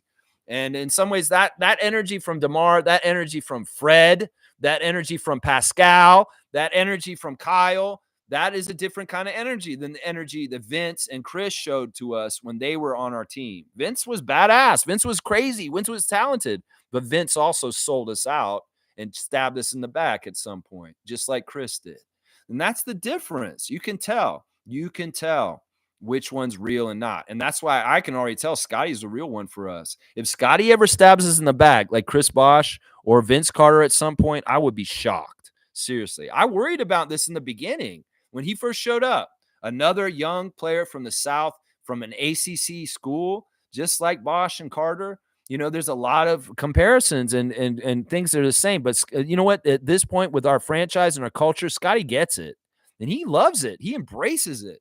He has a real affinity for Florida State culture and Coach Ham, even though he's only there for 1 year and during a pandemic. And he didn't even get to do hardly anything with Florida State, but he's diehard Seminole. And that loyalty is something that is just in Scott's DNA. And this is the thing. I told Scott on Twitch, because this is why I was in Twitch with him. And part of it, the main reason was I wanted to feel out who he was and understand whether he would be like Bosch and Carter or like Lowry and DeRozan. And I found out over time, it's like, this dude is a real one for us. He gets it. And man, if there's a sad thing that happens at some point, it will be because the Raptors front office did not pay enough money to him at the right time. And God forbid that ever fucking happening. And shame on the Raptors if they let a great player like Scotty Barnes go at any point in his career. He needs to be a Raptor for life.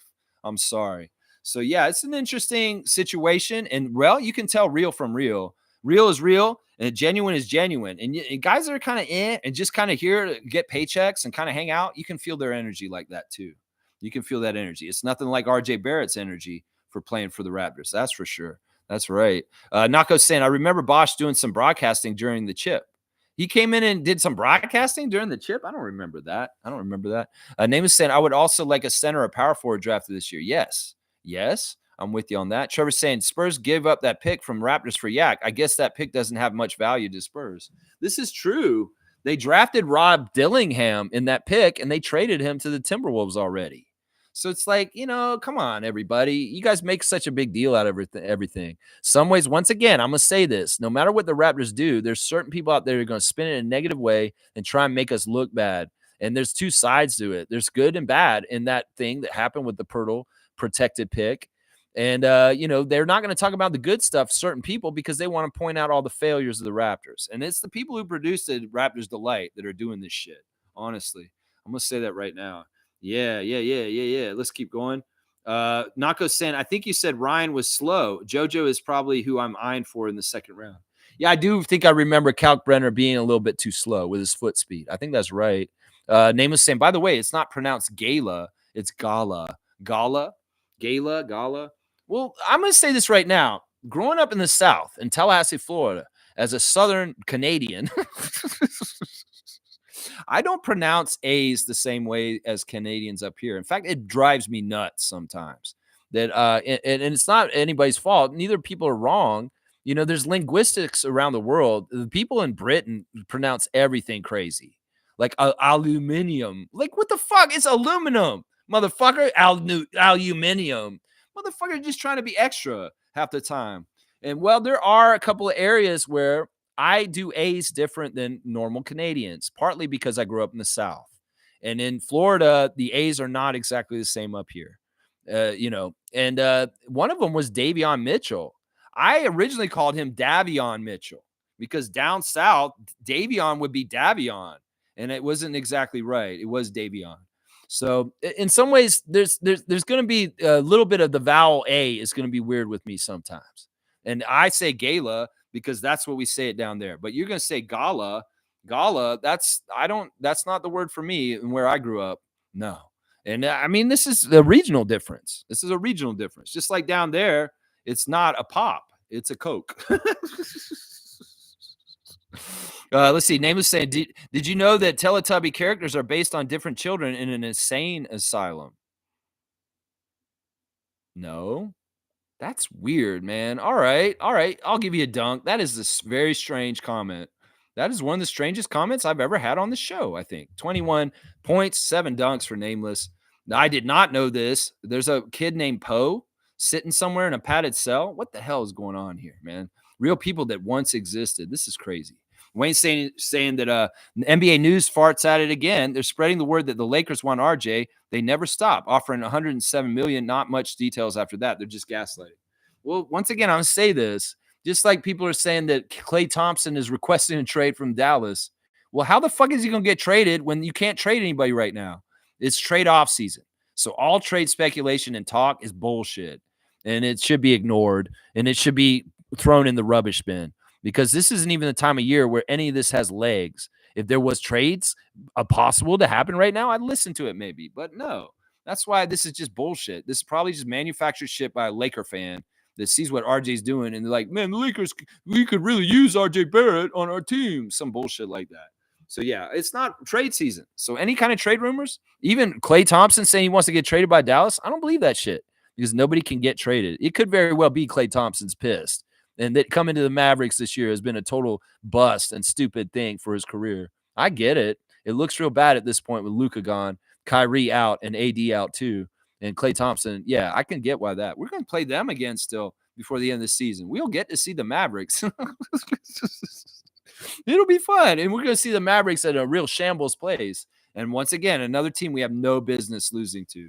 All right, let's do a couple more things. Let's see. All right, classic card. And we'll get out of here. I don't mind doing almost 3-hour stream today. There's a lot to talk about. Okay, this one's hard. This one's really, really hard. This one is going to be a 300 card. So let's see if anybody can get the classic card of the day. First person to write in the full name answer will get 300 points because this one's hard. I have no idea who this guy is myself. I saw this and I'm like, wait, who the fuck is this guy? I've never seen this guy in my life. So yeah, y'all tell me who this is. I'll give you clues on the name. If you give me a couple guesses and you're not getting anywhere near it, I will give you clues on their name and how to get their name. So, all right, let's see if anybody's got a clue, a guess on this guy. Who is that? It's the King. Is wearing number 3. Don't look it up on Google, y'all. It's a draft card. So I don't even know if this guy actually played a whole lot for the Kings in the league or something like that. Somebody's got to be here to guess. Is Smooth around? Is Slug Deezy around? Slug Deezy and Smooth have been the top classic card getters recently. This one's really hard. Randy Brown. Randy Brown. That is not Randy Brown, formerly of the Bulls, but he did play for the Kings. So that's a decent guess, but that is not Randy Brown. This guy is so unknown. I'm telling you right now, this is like, I would be so impressed if somebody got this right off the bat, like Adrian Caldwell the other day with Reggie. But no, it's not Randy Brown. Somebody else give me one more clue, one more guess, and I'll give you guys a clue on the name. There's no time limit, so you can spam answers in. Slug Deezy, if you answer more than once, it's fine. Marco Hines. Marco Hines? I don't even never heard that name before. Marco Hines. That is not right, Nako. That's pretty. Hey, I appreciate you taking a stab at it. How about that? All right, let's see this. This guy, his last name is the same last name as former Raptor Rodney. Okay, there you go. There's a good guess. The last name of this player is the same last name as former Raptor Rodney. Rodney that played for the Raptors, I won't say exactly when, but if you can find out the last name of a former Raptor named Rodney, you can get the last name of this gentleman. And if you guys give me a couple more guesses, I'll give you a clue on their first name too, so you can round out the whole name. This is a really hard card, man. Okay, Nako's got the right last name, Rory Hood. It is not Rory Hood, but you got the right last name. It is Rodney Hood that I was talking about, the former Raptor. So you got the right last name for this gentleman right here. Hood is the right last name. Let's see. You got another first name you want to put in there? Let's try Nako real quick, and I'll give you a clue on the second one. The second clue might be particular for you, Gerald, that you'll get this right away, since you're the one most engaged in getting this card. Antoine Hood. No, that's not Antoine Hood.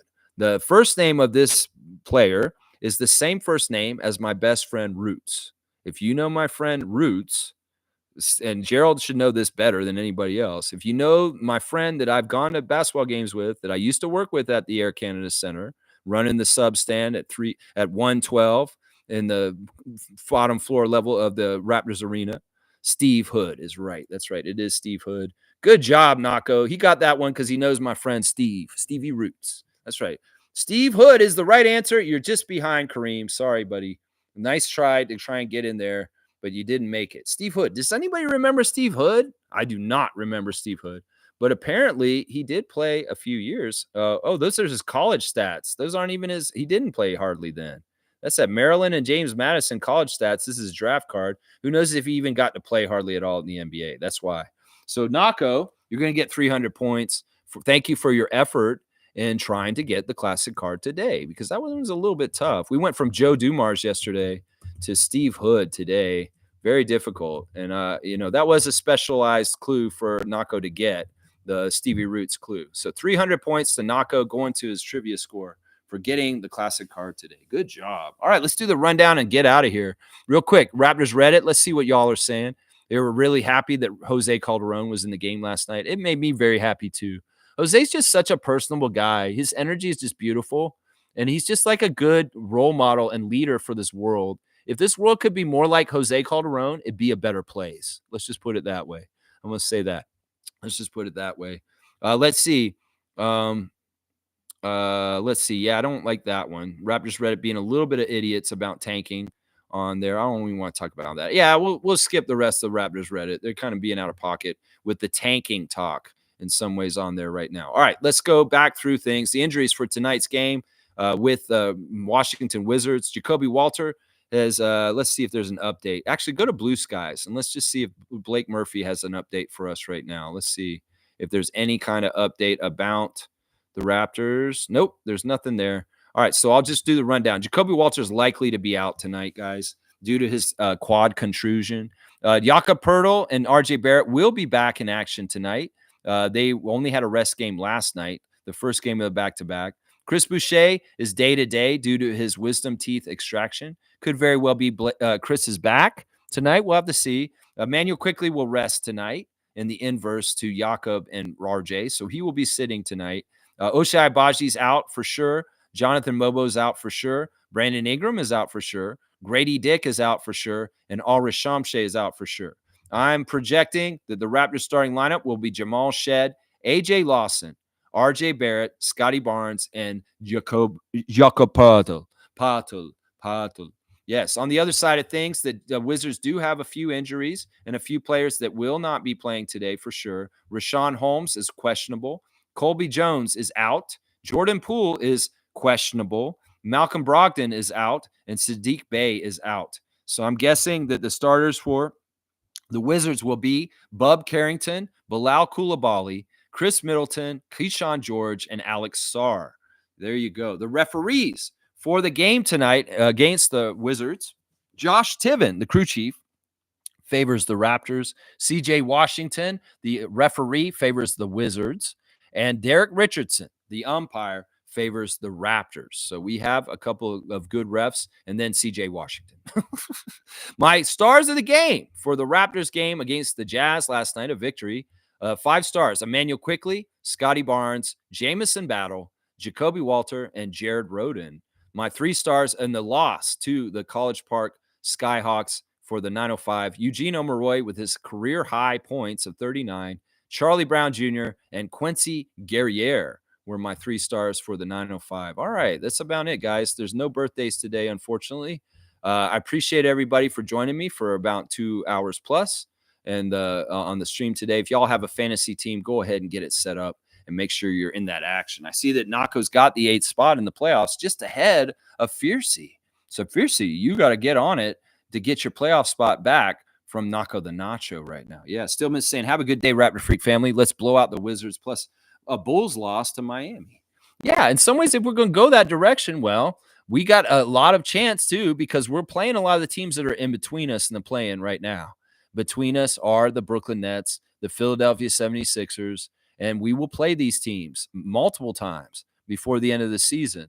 And they could really shape things. And those teams I know Nick and them are going to want to lose to us when we see them. And it's very, very possible the Raptors are going to be sweeping the 76ers this year in their season series with them. And I am not mad at that. Trust me. If you had asked me at the beginning of the season that the Raptors would get the opportunity to sweep the Sixers for the whole entire season series, I would have said, you're crazy. But it's worked out that way for the season. And it started with a very good win against them in the second game of the season at the very beginning of the year. That was awesome. That was the one that was like, wow, we won this one. That's great. And that was fantastic. Well, we won the last time we beat them too, this last time we played them. And well, we got 2 more times to play them still to get the complete sweep. And I want to sweep the Wizards too. Fuck them. They don't need to be a team that we lose a single game to also. So let's get that W tonight, Raptors. Keep playing the Darko way and play smart, play right, the right way. And well, you win, because that's what winning basketball is, the Darko way. All right. I appreciate everybody for joining me. Let's go, Raptors. Let's have some pride in our team, our culture, our alumni, our 30 years of existence, and all the fun and great things. Thank you, Jose and Jason, for coming to the game last night. Thank you to all the alumni that have been around the Raptors this season: Charles Oakley, Muggsy Bogues, Jerome Williams, Terrence Ross, all you guys, Matt Bonner. You guys are awesome. You're a big part of what our history is and who we are, Alvin Williams and Vince Carter.